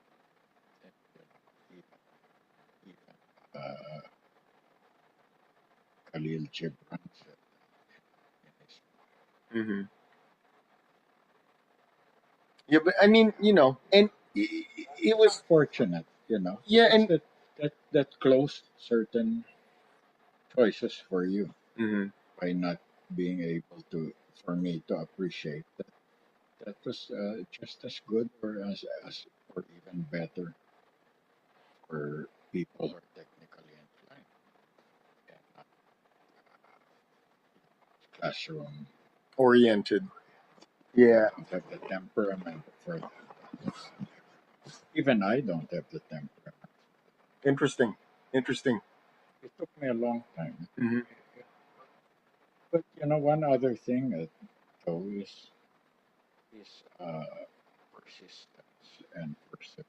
That's the thing that I really had to learn too. That's the real important thing. That's the important. That's and that I learned that I definitely got through from going through all of this and still being here. Tenacity, Tenacity. that's the really what can get you, past everything. You should, That's the most useful freaking, skill or trait or attribute a person can have. Is you just and Ron has that also. Mhm. Because Ron, well, I can't really say because you're two different people. But you have to admire what he has accomplished. He's come up. Yeah, he's come up a lot. And he was willing to suffer for that. You remember when he was living in that like tenderloin part of San Bruno near the Yeah. tracks? Hey, I remember when he was living with me for a while. Oh yeah. And he lived with Mom, and maybe he lived with you, and lived with Tito. He bounced around a lot for for years, Yeah, from yeah. what I remember. But he rented this place, which is like the garage in somebody's house. Yeah, and then when you flush the toilet, you could hear it going through a pipe, like right above his head. Sharing the bathroom with the upstairs Yeah, tenant. yeah. And then, just before he got the job in Roseville, he, I helped him move it. So I saw where he was living. It was an even lower. He was across the railroad tracks on the The wrong side of the tracks. yeah, on the other side of El Camino Real Mm-hmm. down there, and we had weird roommates. Mm-hmm.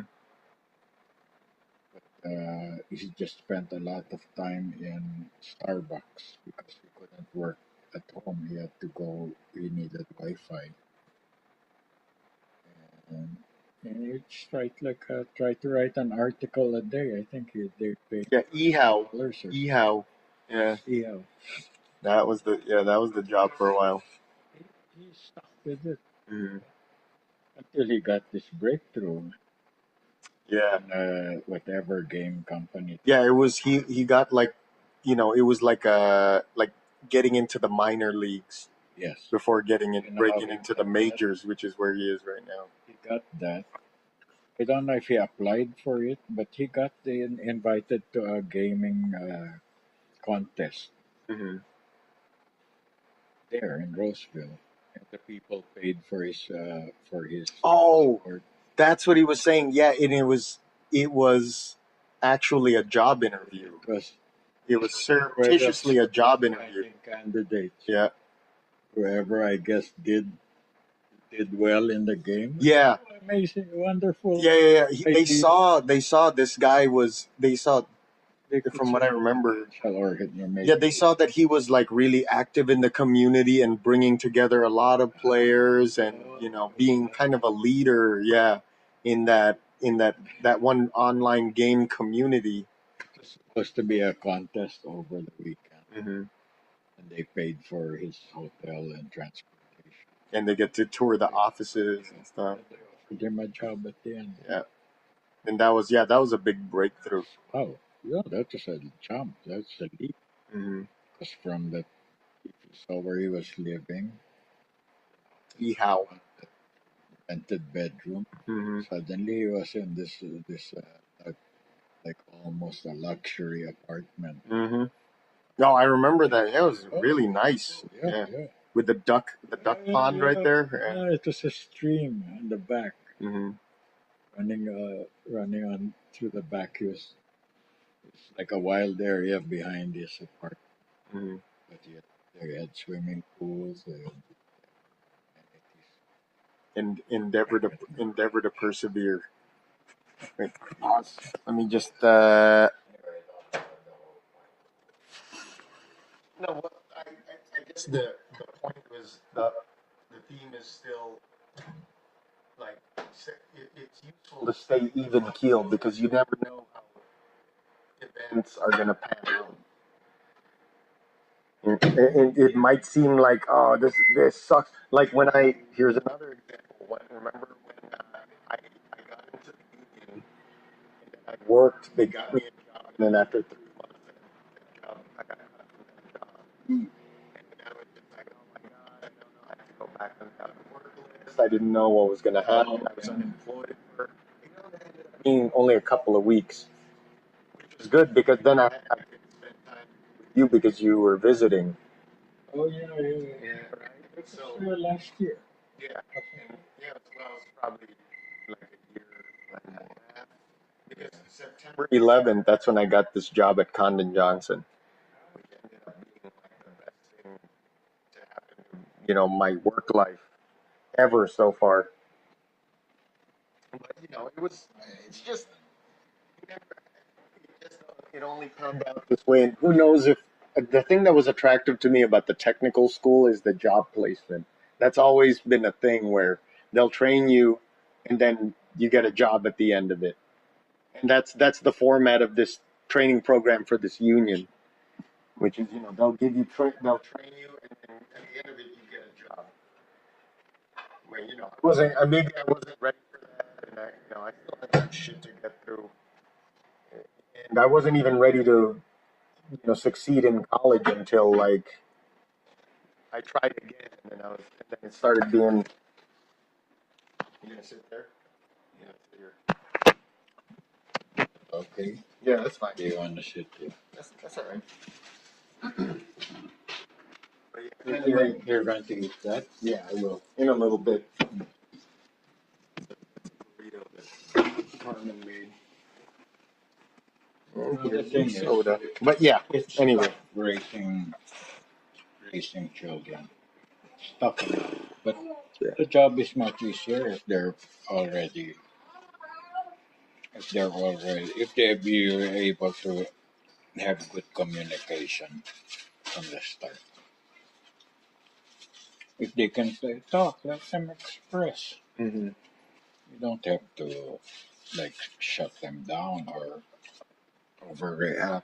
Mm-hmm. Here's the thing about it that I learned when you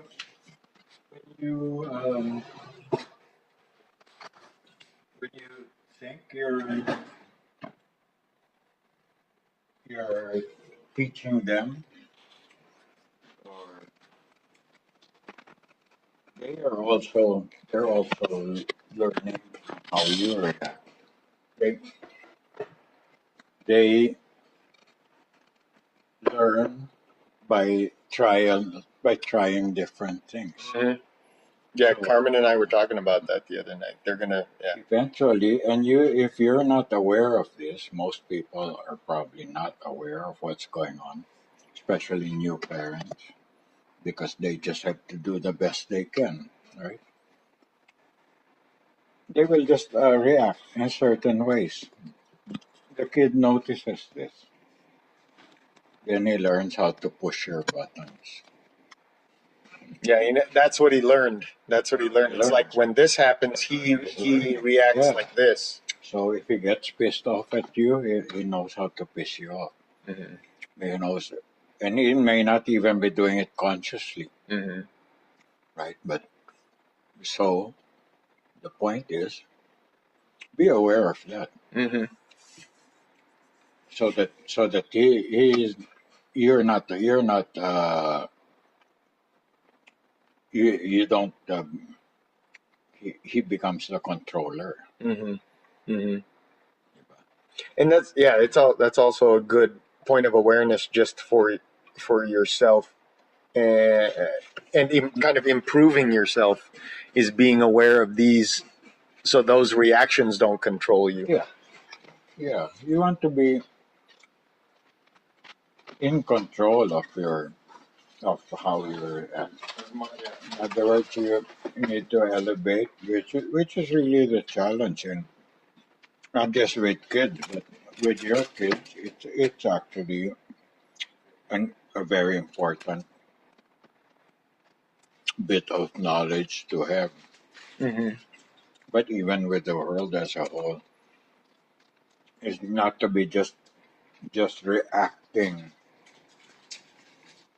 to things, Mm-hmm. right?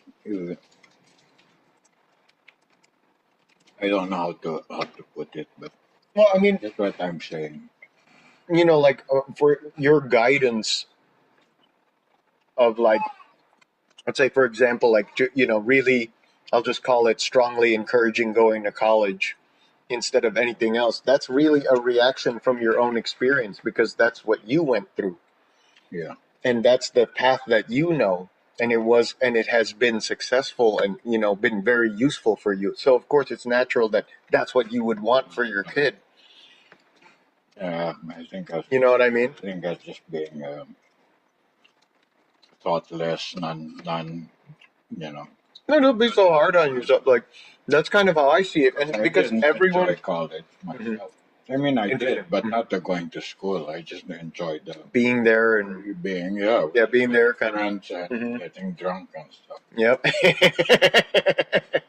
Yeah, that's the fun part. That's what college is all about. Looking back, what I discovered is that towards the end, I got it.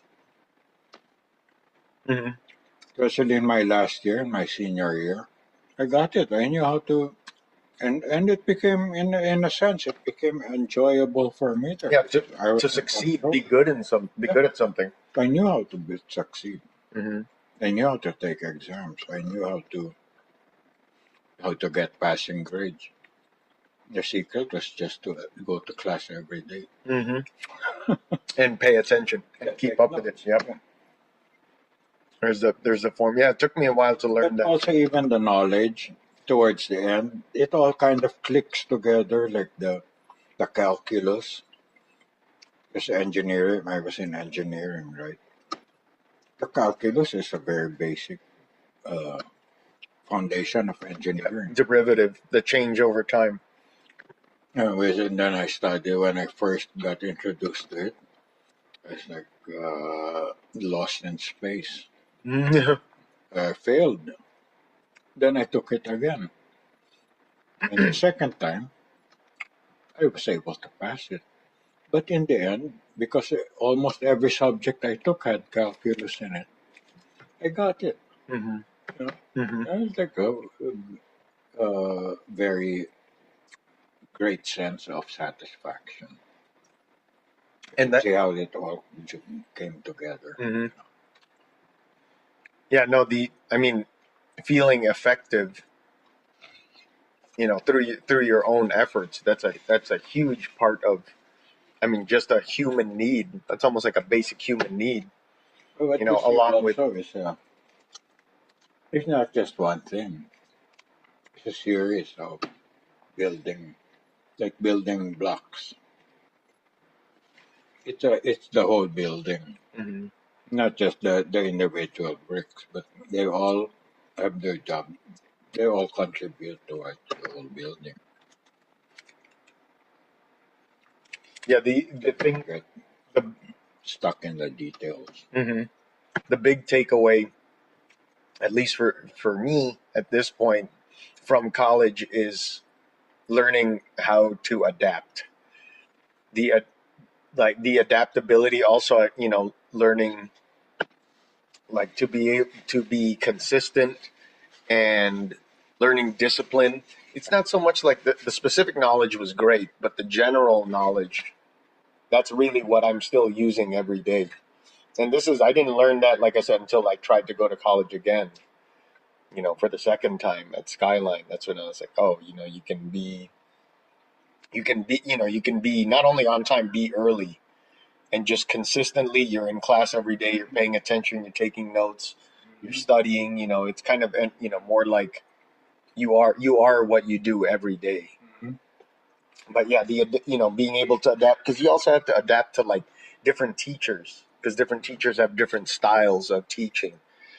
And that's a big takeaway, from going to college. So, and don't get me wrong, I wouldn't like trade in going to college. A lot of good came out of that.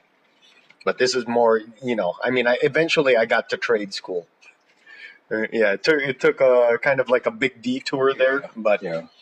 and everything that I learned on the way actually is an advantage for me, being in trade school now, because there's I can see there, if I went to trade school when I was much younger, who knows, maybe at the time I graduated high school, I probably wouldn't have been ready for it at that point too, because you need a lot of maturity and a lot of self-discipline to succeed in this, because it's really based on a lot more on, self-reliance and your own merits in a deeper, in a deeper and almost like a more personal way to succeed, because you can't hide your work. And I mean, the person that I'm thinking about is the other apprentice that was at the company I'm at right now. He's also an apprentice, but much younger, maybe in his early 20s or something, and he just didn't have. It's kind of a circumstance, a consequence of circumstance, because he was younger. He just hasn't had the time logged in to, to be more mature. So he was still going out and drinking all the time, and not keeping his word. And as a mechanic, keeping your word is a huge part of the practice. Like you need to say, you can't lie about, you know, what you did on a repair, because the truth is right there. You know what I mean? And he didn't have that, like, that strength of character, which took me years to learn. And it's little differences like that, like, you know, he didn't really have the discipline to be showing up on time or even early every day. It's things like that, and among other things, that led the company to cut him and keep me, even though he was younger. He was ultimately a better mechanic, like, you know, on the, like, kind of you know, very technical level, because he went to a trade school, but he didn't have the integrity and strength of character that ultimately makes you a good mechanic. You know what I mean? So those are a lot of advantages that I think I had, you know, taking this more like circuitous route to get to trade school. And you know, that I'm grateful for. I can see that now, right? But again, kind of the main theme, I guess, of the conversation is, at the time, you almost can't understand why these things are happening to you. You know, you kind of Yeah. like, why God, right? Like, why me? Yeah, but that's Why now? And like, just wait, you'll see. right. Is that ube? Yeah, you want one? Have one. That's my favorite. There's only one left. Yeah, take it. You don't want it? I'm gonna eat it. Well, I wouldn't want to deprive you, but I've already eaten the whole bag. one. I don't even know how many was in that bag, but I just finished off that whole bag. Goldilocks is the best. 14 pieces out of the 15. Out of the 15 that was in there.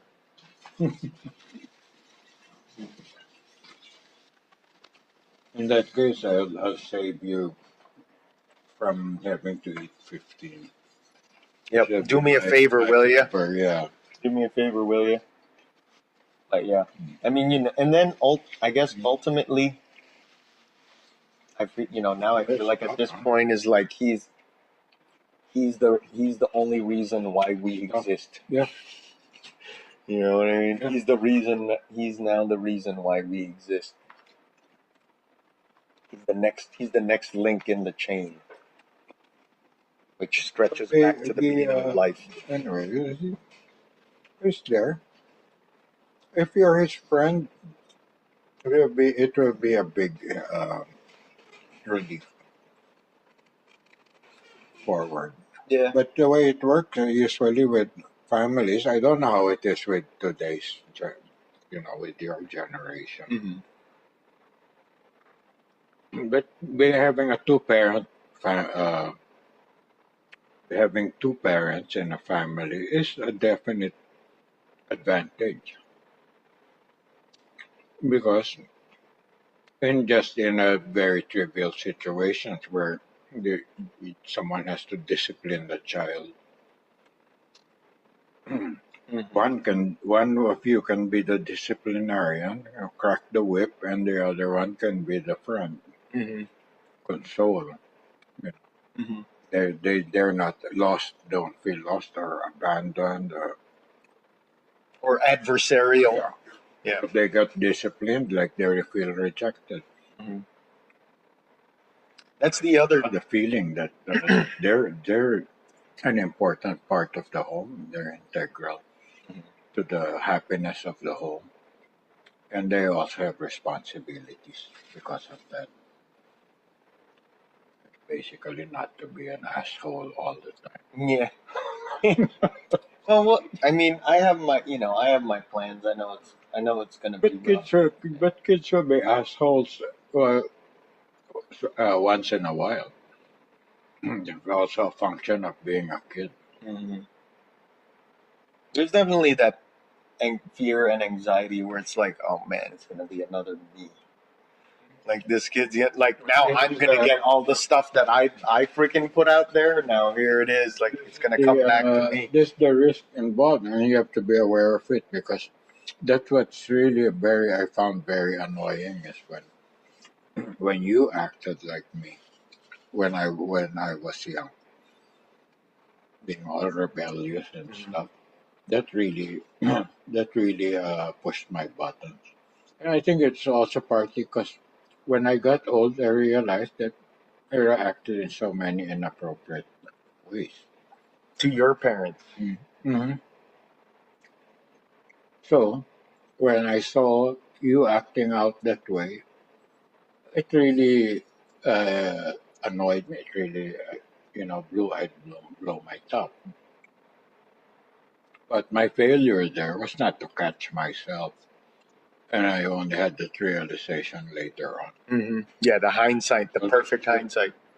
but you can, you know, try to keep your awareness if you feel yourself losing your cool because of, especially disrespect. Diba? That's something that's very hard to take. You have to catch yourself there and see what's really going on here and what's he really saying. Mhm. Not the not just the literal words, but what's the message behind that? It could be asking for help. Sometimes these are, in fact, often with kids, it's actually cry for help or needing attention.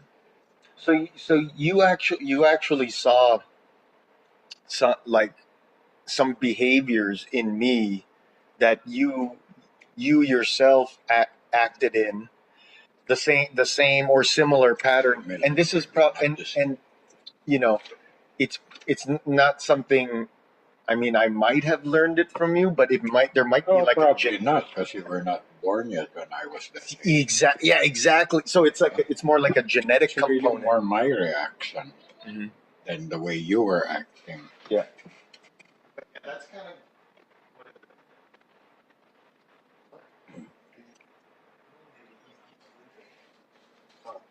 Hmm. Well, it could be. that's kind of the Or thing it could be just a teenage thing. Yeah. You want me to heat up the bottle?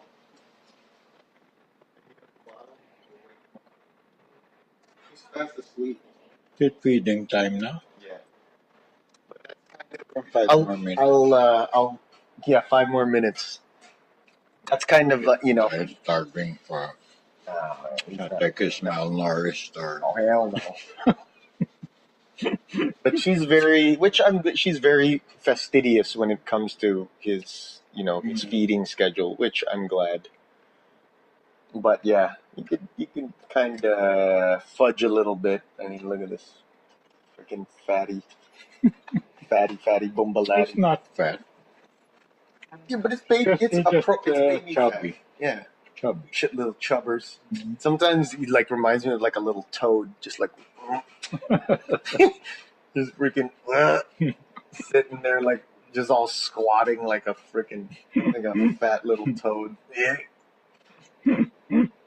But yeah, that's something that's going to be interesting, and like something that I've heard I other don't parents know. say Yeah, too but is you. how much of you children will really show you like how much of your behavior is learned and what is genetic, because they're going to do certain things where it's like I know I didn't teach them that, but this is why it's really interesting to hear you say that. Because that's kind of something that I've been But I wondering. realized it later on. Mm-hmm. But that's really what would affect me, Mm-hmm. make me lose my cool. But then if you're aware of it, you have to catch it, especially when you see this thing already starting to escalate. Mm-hmm. You know, you're already having like an exchange where your emotions are getting Getting riled up. yeah. Then that's a trigger, all right. That's a warning. Mhm. That's a red flag. Calm down. Talk Mhm. about it. Or just walk away for a second. I guess. Yeah, something. But- Break the momentum. That's the if you have the awareness or to. wait till your mother gets home. That sort of thing. You know, Mm-hmm. in my situation, I didn't have that option, so it was really very confusing. Mm-hmm. I would Oh, I get either that. be there, have a heated exchange, but then later on I would have to try and reconcile it. I could never make it stick. But in a way, maybe that's the way also that worked best for you. So you're not somebody who would be caged. You're you're an artist and a free spirit. You had to go out there and discover stuff on your own. And yeah, and make my own mistakes. But you know, the one thing, and I've told you this before too, the one thing that you've been very consistent with my entire life is you've always been there for me. That I can say with, you know, full confidence. You know, even to this day. So, you know, listen to my words, and yeah, just you can rest in the confidence of that. You know, that's been my experience with you as a parent. Then you know, I'm happy to be here. Mm-hmm. Yeah, me too. I'm glad you're here. And, in fact, you'll my parents were like that to me. Mm-hmm. They never turned me out. Never, no matter what. In fact, when I was almost dropping out of college one time, my dad told me, "You'll always be the same son to us." He said, "Whatever you decide, Mm-hmm. you'll always be the same son to us." And of course, I broke down. That's huge. Yeah, that's It's a huge. very big guilt, Mm-hmm. you know. Yeah, yeah. It's huge because you don't want to let your parents down, and then you know the expectation is you're going to go to college and graduate. They You never know. gave up. Mm-hmm. You know, if I fail, then I just take it again the next semester.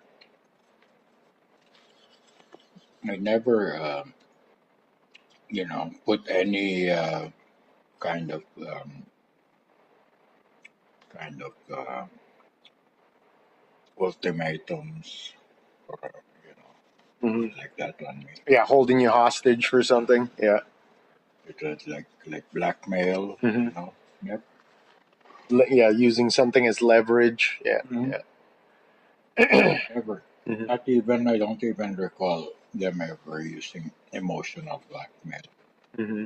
But that's Some parents do that. that's Let's just put it that way.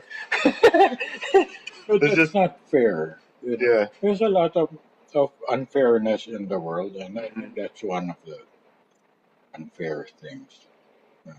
Mm-hmm. Mm-hmm. Yeah, and I don't have to go beyond that. Yeah. There are many unfair things Uh-huh. in this world, In fact, yeah, most things. but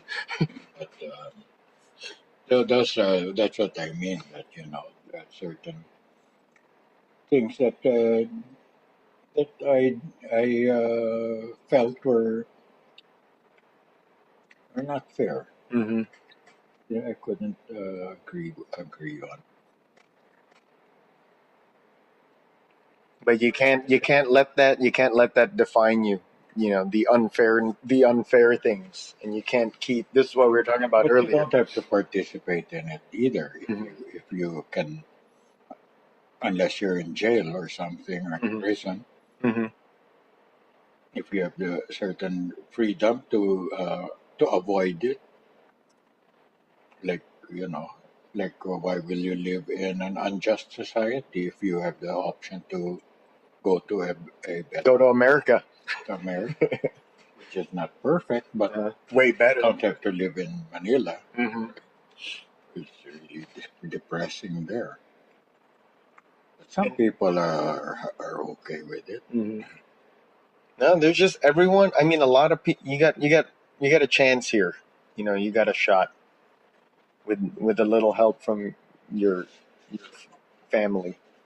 No, the saying is with a little help from your friends, but yeah, Yeah.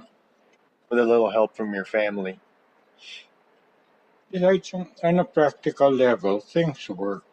You know, Mm-hmm. No, not all getting you confused or going into the realm of socio-economic, political, but just on a practical level, like in my case, taking buses. I took the Greyhound back and forth from San Diego. Not the most comfortable, or You could have taken the. You got to take the megabus. Next time, take the megabus. Look that up. That's way better, more comfortable. Yeah, megabus. better, You get better internet. quality of people. Yeah. Well, I don't know about the Which is the- people, but it's. I mean, yeah, I don't know. So again, because she said $8 specials, I don't know about the people, but the accommodations supposedly are way better. Well, Greyhound is like really mass transit. When I say mass, I'm talking about the masses. Like there's going to be a mass of people on that bus. About just regular people. You're tired, hungry, you're teeming Your masses. Yeah. your drug addicts and your your drifters and your grifters and con men. Yeah. I'm a bunch of seniors like me, Mm-hmm. immigrants mostly. And Mm-hmm. who knows, Paying in people cash. pay in little coins and Yeah. for a cup of coffee they pull out like Yeah, exact change. 14 dimes and 1 nickel. Yeah. And then 17 pennies. Literally, Yeah, 25, 30, 40, 45, 46, 47, 48, 49, it's 50. all a big adventure for me. Mm-hmm. And actually having to observe, being able to observe this, this The human people, life, this, yeah. Human this, life, this yeah. the regular people. human being Yeah.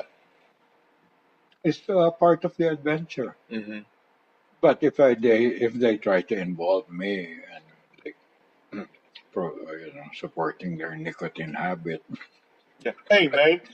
You got a smoke, this man? one guy, sorry, it's my last one. It's always my last one. Yeah, there you go. They understand that, huh? Sorry, dude. My last one. You know how that is, right? Or like, yeah, I'll sell you one. $17. No, On one or not? you're just starting. You're going to have now to you're good. interact, right? Yeah. I just want to know. It's just no and period, and Mm-hmm. And then you go start on turning your way, around. or I'm gonna go somewhere else. Hey, man. I don't want to have to interact. Right? No, sorry, it's my last one. And then what? Then you start slowly turning around and walking away. Don't make eye contact. You just kind of look Like next in to New them. York City, Mhm. don't make eye contact. Before, after, and during. Last one. Yeah, you basically Disengage. pretend. You disengage. End of conversation. And communication.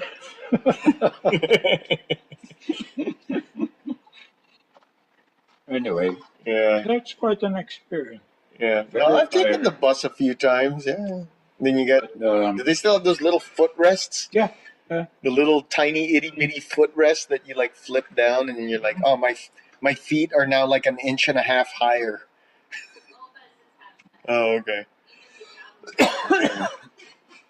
My feet are just slightly higher now. Some seats, like the one where the exit is, the emergency exit, may not have that. Mm-hmm. They want people There's tripping. lots of leg room though, but we may not have the footrest. Mm-hmm. I learned a lot this trip, and I didn't get any sleep hardly. The red eye? Yeah. Oh, wow. That's rough. Just very short naps. That's what You got Wi-Fi on that? You got Wi-Fi on that? I breaks on and off. So you're using your I was tablet using going Carmen's 4G data? in between, Mhm. switching back and forth. But The main thing is I was trying to capture the entire experience, even the scenery at night. It was full moon, Clear Yeah, traveling moonlight. through heartland of California. Yeah, you're talking about on the 99 Bakersfield or on the 5?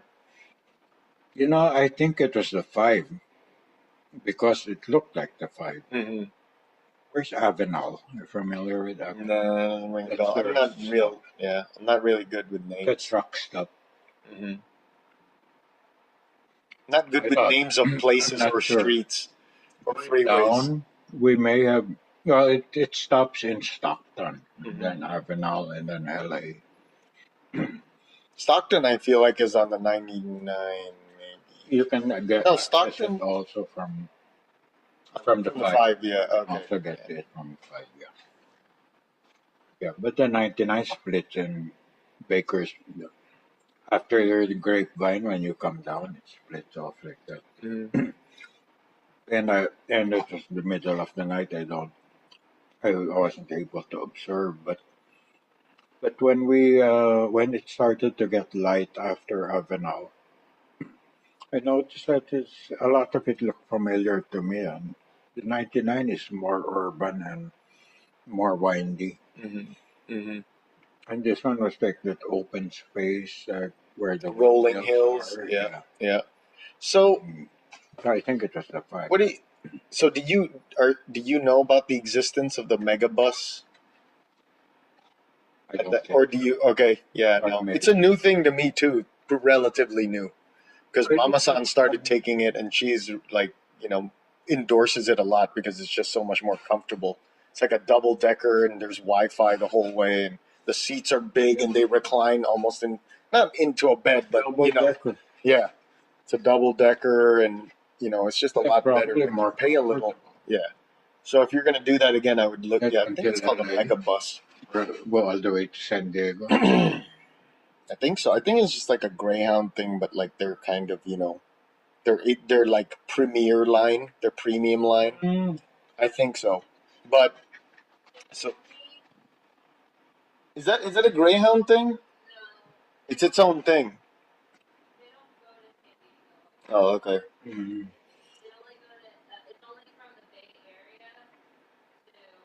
Only from the Bay Area to LA.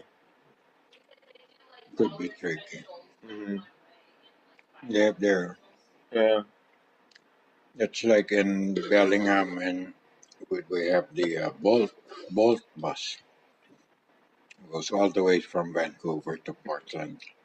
Which brings me to my next question. So what do you do when you took the bus down there? Then what? You Ubered or you rented a car or you Took took the the tram and the bus. I only had my rolling bag and my backpack. No, I took public all the way up to the hotel and Mhm. walk. It was just on the corner anyway. Mhm. I never took. Um, $5? no, No, Greyhound's way more expensive now these days. it's like if you buy it early, it will be around $50, maybe even less, like 42. But the closer you get to the date, going down. I paid 67. Wouldn't it have been cheaper just to fly? Because I know JetBlue does. If you buy ahead of time, also, but not with this kind of time frame, where it's a difference of 2 or 3 days. No. When I looked, the time I looked at airfares, it was already about $250 to $300. So Even with JetBlue. figure I saved $200 each way, you know. Yeah. And You like this that? is the You question. feel pretty good about that. I guess I'm satisfied. I'm more like Little It's less really com. the 13-hour ride on Greyhound. yeah, Going down yeah. there, and it's just like Well, you're already you're already free. You're already free and clear. You retired when you were what, like 50, 55, 7. 57? Oh, wait, No, I remember it was 6. yeah, and there was something of like if you waited 5 more years, you would have gotten a lot more. But you were like Nah, I don't want to work 5 more years. Well, no, the trigger there really was when your Lola got sick in 2006, Mm-hmm. and I thought she was gonna die. And then Ron had graduated that year. He left. He went for Gawad Kalinga. I was all alone. So there was no more reason for you to Yeah, stay. it was just work. In other words. Mhm. And then once your Lola got sick, and I thought she was dying, I thought, I didn't consciously say that's an excuse, but I said I'd rather spend time with her than Working. have memories of just going and spending time with my asshole boss. Was he an asshole? Yeah, Like yeah, but everyone else was was great. cool. Yeah, I love I made a lot of friends there. Good people, except the boss. There's always one guy.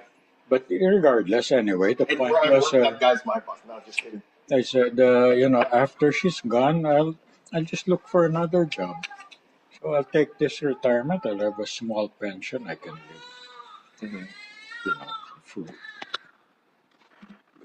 And you get something you can work with. So how many years did you build up for your pension? In Cal State, 10 years. But it started in photochem. But the pension itself, yeah, Cal State, 10 years. If you can get a job with the state, they have the best. Oh, I know, the USDA. Pets may be even better, Mhm.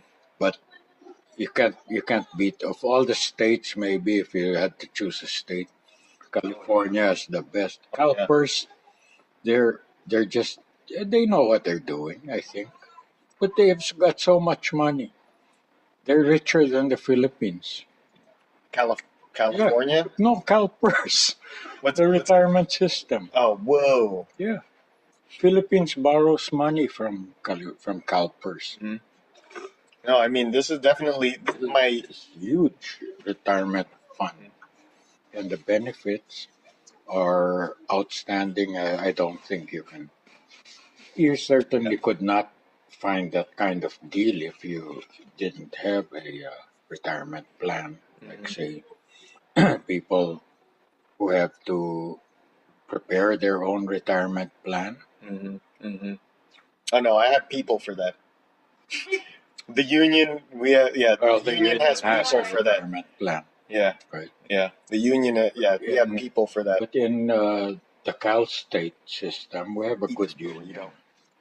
Oh, you were union too? I wasn't a member, but the union, I appreciated the collective bargaining. Oh, everyone benefits from that. Well, I was paying my dues, but I never signed up to be a member. Mm-hmm. But I was paying what's called a fair share. Yeah. In other words, I was paying my part. Yeah. But the deduction for the monthly deduction for my retirement. Mm-hmm. That's good. You weren't save me. Yeah. But you weren't The leeching off the union. Of all the Cal State organizations, departments, the Cal State University and the UC, the educational system have the best deals. In my case, if you work in Cal State University for 5 years, you get full medical insurance. Mm-hmm. You only need 5. In other Cal State organizations, you need 10 years. Yeah, in the union, I got full medical and dental. The dental plan wasn't that good. I had to wait a year for it. Now my dental plan is amazing. Even the dentist commented on how good it is because of I just got all this work done before the little one was born. And yeah, he was like, "Well, you're lucky you got the plan that you got because it chipped it down to almost nothing out of pocket." And the medical plan, I mean, now my wife is covered, my kid is fully covered. That hospital stay when he was being born, I got the bill for it, $24,000. Yeah, and I only had to pay $1,800. You know, it was $24,000. Yeah, they build Kaiser built Kaiser. It was insane. And then you know, it just whittled it down to like I just had to pay $1,800, which I had saved up because of the union. I was able to save up. You know, I had all of that in savings and more already, so it was I'm good to talking go. about also the retirement. When you retire, the medical Mhm. plan, Mhm. do they have that? Yeah. Oh yeah. It's excellent. That's really you know, a concern. Some people they have to pay their own until they reach Medicare Mhm. age. Yeah. No, they take care of their retirees. That's a big selling point. So Mhm. if I ever get there, which I think for me You will. for me it might be. I gotta work 15 more years. And then I That will pass. Just you probably won't want to retire yet, and well, when you're 55, we'll see about that. because you'll only be 15. Well, yeah, but he'll be What if he wants 15. to go to college? Well, we'll work that up. I intend, if I'm still working for the same place, when he gets older and he can start doing things, I'm gonna take him. I'm gonna take him there on the weekends. You know, we're gonna do things around the yard. Start to introduce him to to what I do, and that's basically that's a big point that I'm keeping in mind is like part of my job now is to introduce him to different things in life, even if I'm not good at them, like maybe fishing or camping or something like that. Well, you might think about a college fund in case I'm he not. wants to go to I'm. college. I'm not. And, Yeah. like the whole See, college this is. thing, like I would like had because I was first one to go to college in my family. Like no one taught me about like financial aid or Yeah. taking loans out and stuff like that. Had I known what I know today, I could have totally like gotten just free money for it. Yeah. There's so much money out there that no one Grant. taps into. We have a lot of. This is kind of where. I do want to start a trust fund for him though. This is kind of where we diverge, because we have a lot of like very important overlaps with what we agree on, but we diverge on things, which is good. So he'll be getting like a nice complete picture of some options. But like, yeah, but I'm very pro trade school, and she's more pro college. So that's kind of, if you go to trade school, you won't have to They pay. may not be But then, mutually exclusive. Mhm. Who knows what it will be like when he's when he's Of at age, age yeah, 18, 20. and there are no jobs. Yeah. They're not. That's the whole thing is the skills gap. The diplomas don't match the available jobs. There's like over 6 million jobs out there, just waiting to be had, but the skills aren't there. The diplomas don't match the available jobs. So in demand right now that certain states are actually giving out vouchers to people to go to trade school so that they can fill the gaps in their. Yeah, you got to look at where the jobs are. Well, if that's successful, then it may. Well, anyway, it will probably be a different world when He he. just wants to be a musician, maybe. Oh, dude, I already know. We already talked about that. Yeah, like I have my dreams, Dad. You just don't understand. You know what he'll be a referee in football because he already does this. Yeah. All the Touchdown. Nobody likes the ref. Better. Yeah, you better take mafia bribes. You're gonna be a ref. Then get ready to navigate those waters.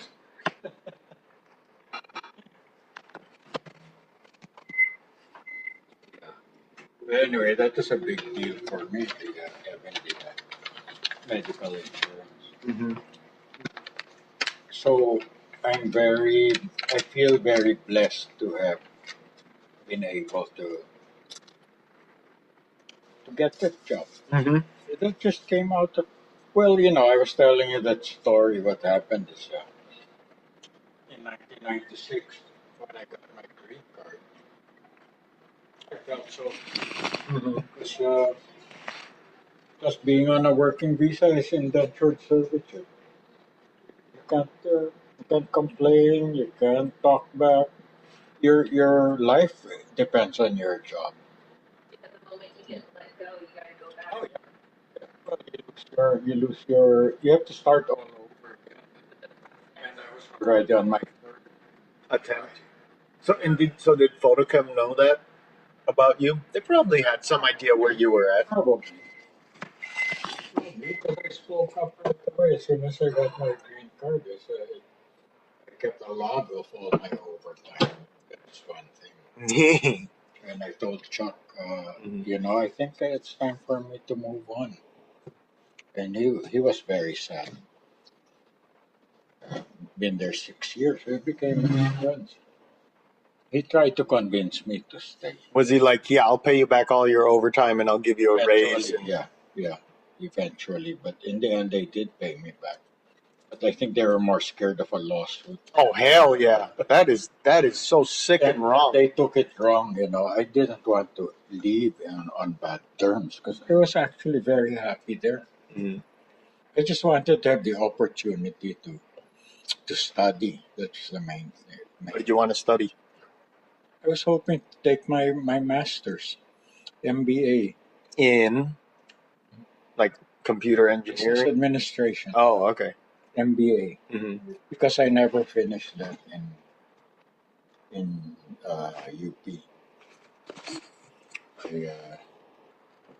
I don't know if I was just a lot of those units from Philippine Just high schools all don't the transfer. time. Yeah. Well, that's all part of it, right? And when you came along, then I had to work, so I What? couldn't focus on finishing my master's. So, what kind of work did you do in the Philippines? Well, I mainly it was computer programming. Okay, so you were into computers even Yeah, in back my in the first job, 80s. I did some computer programming, and then I became an independent. And I was actually becoming quite successful. I had several clients already. Computers in business in offices were just starting. Mm.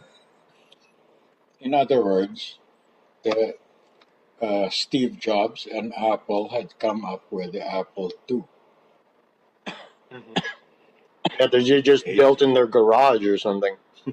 And then it became affordable for small businesses, not the big companies who had mainframe IBMs, yep. which is what I was programming in originally. It became possible for like travel agents hmm or small Yeah, accountants or something. Yeah, tax accountants. accountants to have to have their own in-house computer. No, I saw a great documentary about that, talking about how compact computers really revolutionized portable computing, because they came out with a IBM compatible platform that was That's right. successful That's right. in a portable form. IBM eventually came out with a PC, and this was where Bill Gates made his jackpot. You know, what he did is he just took an operating system called CPM, which used to run on the Apple II. You'd have to buy this little an expansion card, Plug in. slide it in, then it would boot up with this other operating system called CPM. That's what I programmed in. So Tito Vic, when he hired me to do some of his proposals and things like word processor and things like that, that's what I was using.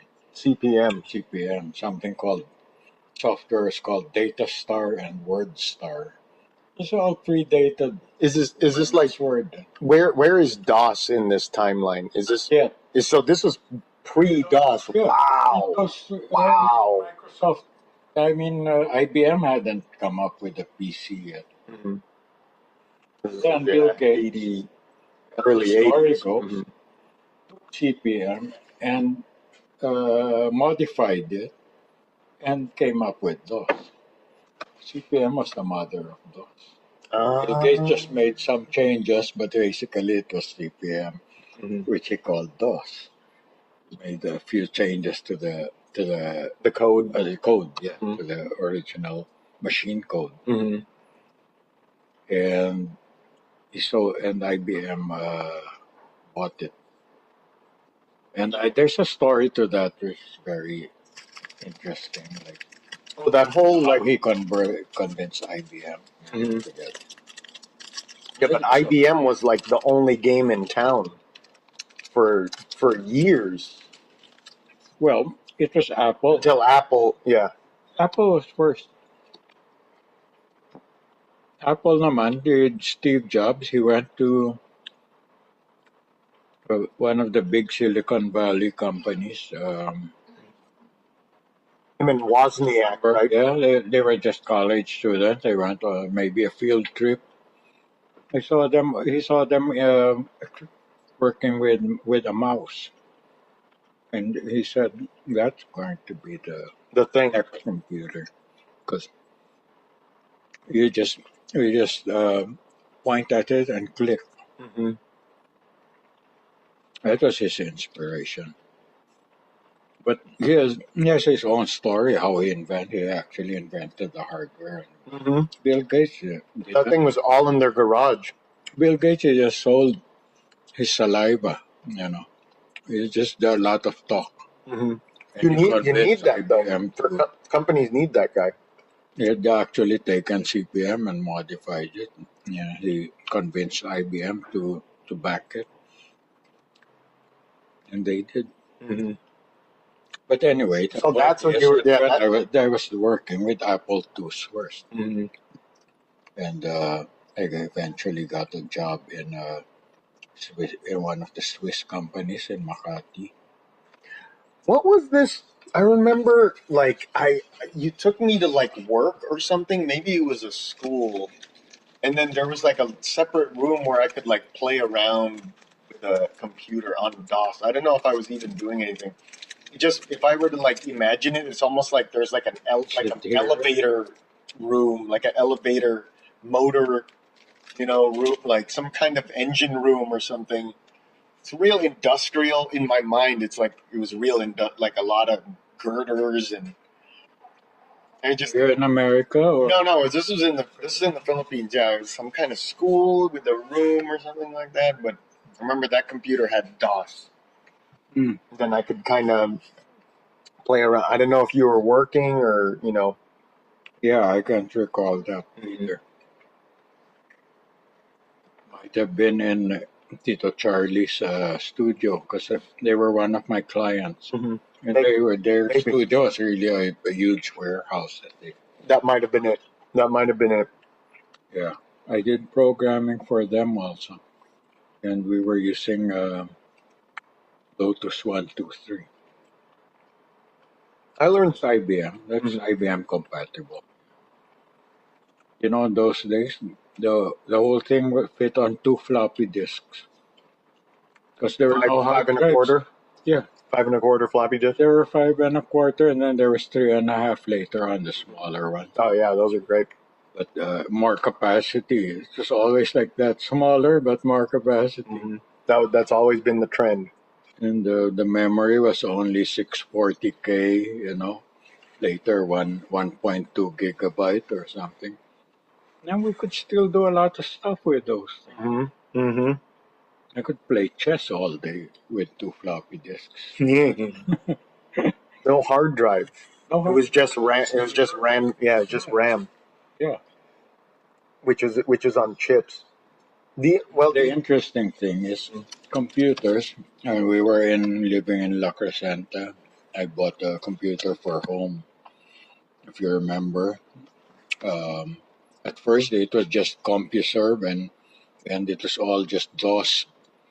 And then later on, we got like the Art of War. Mm-hmm. You know. Yeah, no. Tongue of the Fat Man, which was like a fighting game. Yeah. And the computers in those days were $300 for that low powered thing with that little screen Monochrome, like that. yeah. Monochrome. Mm-hmm. And throughout, they've always been $300. Even today, It's interesting, right? Mhm. You But can like, probably get a laptop now for $300. yeah, With like all kinds of power and all kinds of pixels. yeah, and programs that are already pre-installed on there. Yeah, that like these, like the first portable computers were like $2,500, Mm. right? But like you think of that in laptop. yeah, like the ones that are like a briefcase kind of that you could, the keyboard I had drops one out, at work. Yeah. and then there's the little monitor, and then the two drives. What's funny is like now, that the save icon I think is still that floppy disk. Oh yeah, people We'll never know what this is. Like what? But like there are no more floppy disks. yeah. Yeah. So that's just a logo now. Mm-hmm. And do people? Yeah, exactly. You have Kind to of wonder explain like. to kids. Or maybe they don't even care Mhm. as long as they know what it means, but not where it came Yeah, from. save. Like, what is that? That's not a hard drive. Yeah, Wing Commander. Yeah, I remember being able to do some DOS, like very rudimentary check drives, Mm-hmm. check disk, like DIR, change, yeah, change like the directory. CD. Hmm. And then I took like C plus in Mm. high school, and then I was able to Pretty make advanced. like a little kind of racing car game or something like that, where you could, you change the track, and then you could, with arrow keys, you could move the race car kind of left and right to drive it along this track. But yeah, that's about as much as I got into it. Well, But that's always been a thing that's really been your career, that's carried you through. basically, yes. Mm. Yes, as far as, except for just some of the side jobs, which are not really careers, like the dishwashing. Mhm. Yeah, even in the Philippines. I did not know that. And I was lucky to get that breakthrough. That was around the time we came to America in '88, and I didn't know where you guys were. I don't know if you remember, every week when I went to Saipan, that was a programming job. That's how I got there, Mm-hmm. Mm-hmm. which didn't pan through. So then, while I was there, Saipan didn't pan out. Didn't pan out. And I called Tita Lynn in LA, and she said, "Why don't you come visit me if you still have some time off?" And yeah, I did, because I was expecting to be in Saipan for, I think, 6 months. You remember when I said goodbye that one night? No, sad. Very dramatic. You Because for some reason I thought I was going with you. And I think you were buying a new computer. I did. I brought it to Saipan. And I remember being in that little computer or whatever, done like that computer store, Like, playing some games there.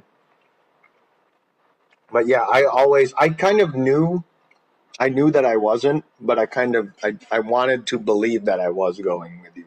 This is what I seem to recall right now. You and Ron, we went out to eat at night in my little Volkswagen. Mm-hmm. Then I dropped you off. Me and Ron? Ron was there too? Yeah, that's my recollection. I only remember myself. I remember that walk Ron was there. being a long and lonely walk, just down the freaking into the parking structure under where 6G was. It was at night. I remember the columns. I think I remember a security guard.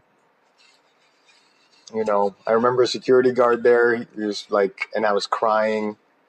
And then he was probably looking at me like, what the hell? And then I just went into the elevator, and that's where the memory ends. So that was supposed to be only a 6 month contract. Well, yeah, but what was I, like 9-10 years old? That's a big percentage of my total life. 6 months. 1988.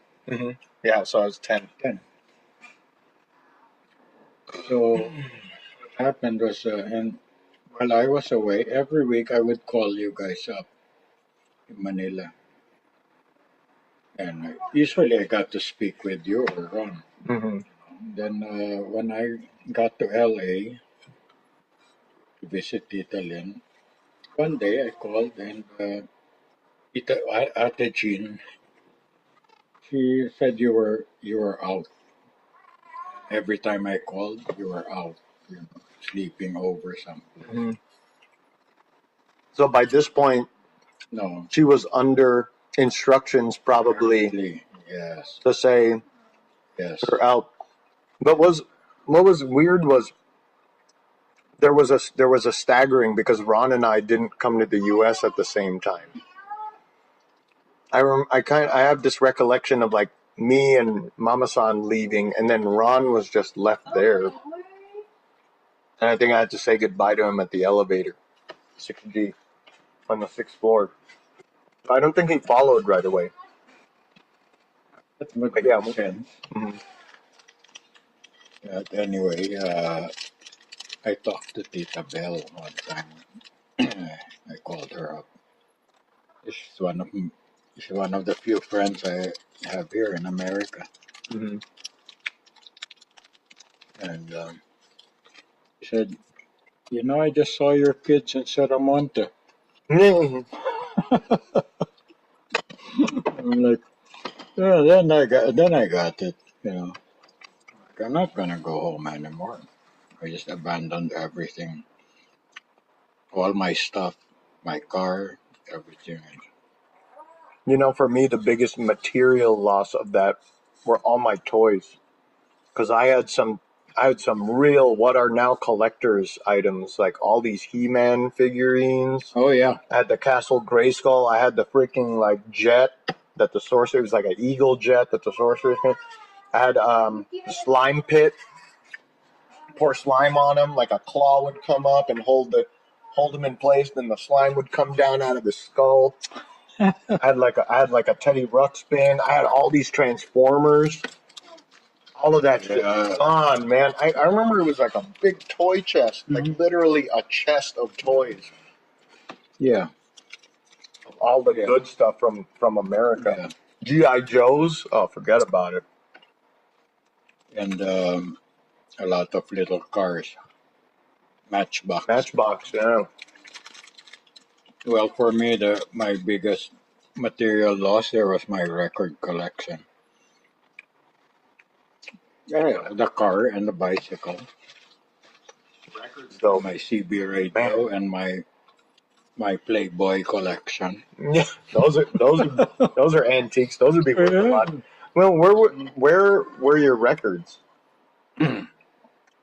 In my cousin's place in Santa Mesa in Sampaloc. You remember I lived in a small room apartment on the ground floor. Was it the ground floor? You only got to visit. No, I was on the ground floor. But my cousins lived in the second floor. And when you guys came, they would often invite us to eat. That's probably why you remember the upstairs. That building, that apartment. Oh, very old. I remember the one that I think was next to Jassam's or close to Jassam's. Oh, that's a rental. Yeah, that one was on the second floor. Yeah, that's the one that I remember. Yeah. Well, this one. No, what's up? Okay. Shit. Let me just finish this. Yeah. Okay. Yeah. Anyway, that's the one I remember. Because that actually belonged to us, to the Losaragas. So, and that unit belonged to Stella, to Janane. But actually, I always intended to go back at some point. I didn't even think about it, I just decided I'm not going back. And Tito Renan offered me the job in Quezon City, washing dishes. Mhm. I grabbed it. I took it. But I didn't know where you guys were until I talked to Tita Bell later on. Mhm. So that's So a how very intense time. so how did you? What were your next steps to locate us after you heard No, that? eventually, my friend in Saipan sent me the divorce documents because it was mailed to Saipan. And since it didn't work out for me, I was already in LA. I had just enough time to respond to the petition before the deadline. I got it in there, and I was able to contest the sole custody Mm-hmm. Mm-hmm. request. And eventually, I got visitation right. Well, I remember during that time, like, so we were living on Callan Boulevard in South City, and I remember I was never supposed to answer the phone. Oh, That was one of the rules. Never supposed to answer it. And then one time, I have this recollection of one time the phone rang and I was just right there. hmm. So you just kind of like hello, and I think it was you. I think you had called, and when I realized that, I immediately got kind of became aware of my mistake, quote unquote, of picking up the phone, and then I hung up. And then that's when, because up until that point there was no real contact with you. And then after that, that's kind of when the rest of the proceedings had began to unfold with going to court and all of that. But is that something that did you get? I don't recall. Oh, okay. That's how I remember it anyway. I don't know if like if I don't even know who it was, but it's just yeah, I wasn't. Long ago. Mhm. But I remember that being a rule, particularly like don't. Well, there was once we got to court, I was given already certain privileges, like I could call every Friday night or something like that. There was an appointed time I could call between 8 and 9 p.m. Mm-hmm. And this I remember very well because I would be driving sometimes, and I would have to look for a Payphone. payphone, and sometimes I'd be like in a really Weird era. Yeah. weird area of LA. And one time, very distinctly, I remember the payphone had all this graffiti on it, and Ugh. I didn't even want to put it Yeah, no, wipe it or something at least. Ugh. Oh my god. Yeah. Like Yeah, mysterious those puddles around the days. payphone. Yeah, cell phone days. Yeah. Oh, nowadays, good luck finding a payphone. I think airports still have some. Yeah, but even there you have to look for it. Mm-hmm.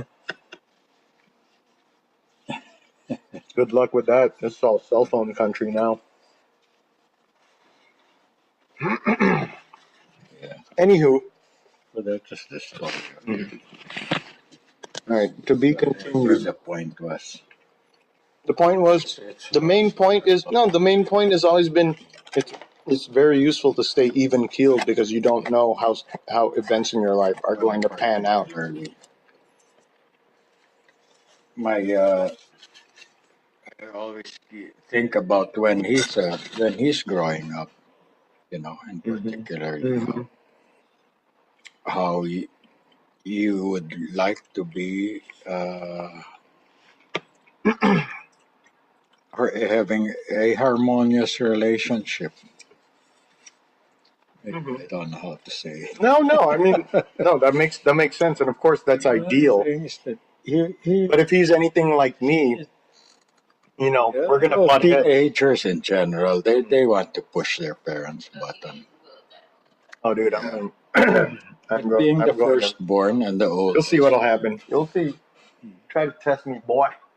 See what happens. being the firstborn and the oldest, the firstborn is always has a different experience always because all he knows are his parents.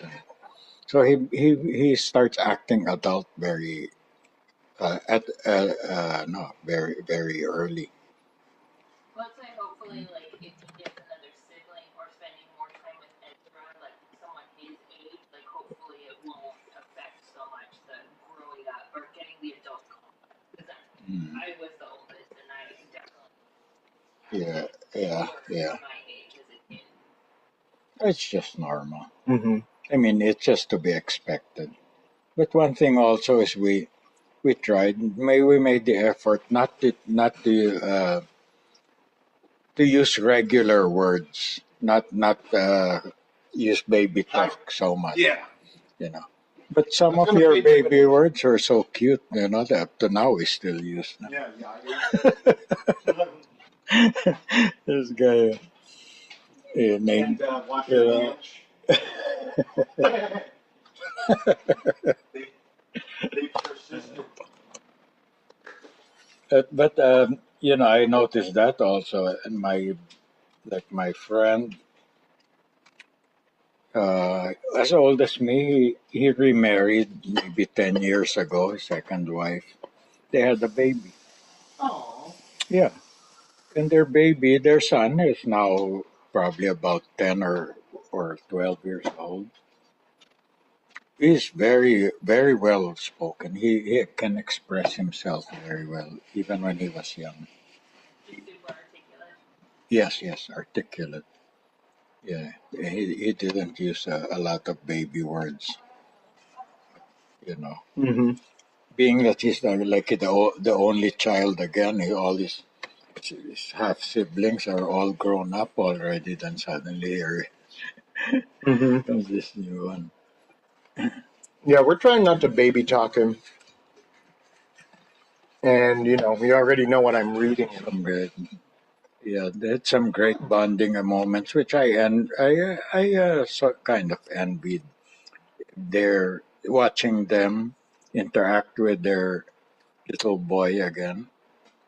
Like they would all go, he had a stool or kind of stool there in the bathroom. They would all brush their teeth together.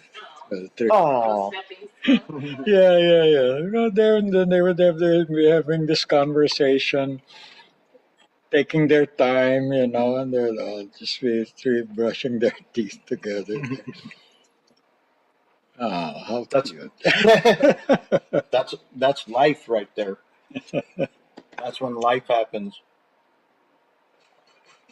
In between, it's the moments like that. I mean, life happens all the time, but that particularly, that's like, Yeah, special moment. Mhm. Yeah. Okay, diaper time. What's the time? Diaper time. But he's sleeping. We're gonna Oh, change he diaper. does. Yes, put him in there. Oh, Okay. he does his- Good talk. Glad we had this talk. Yeah. Even if the point is kind of What do you mean? It's a kept falling out side. no. It's always been the same point. It's to show that like you don't know how something's gonna pan out. Yeah. So it may look bad, but yeah. Be on top of it. Mm-hmm. Because he's gonna, it's still a long way, but he's not always going to be this cute, sleeping Mm-hmm. Super easy to deal with. angel. Mm-hmm. Oh, I know. He's gonna go through puberty and Get all ornery. yeah, and start dating Mm-hmm. forever if you Yes, that'll be interesting. you wish that you had assimilated the necessary skills and values to carry him through those Mm-hmm. challenges. Yeah. No, I got you.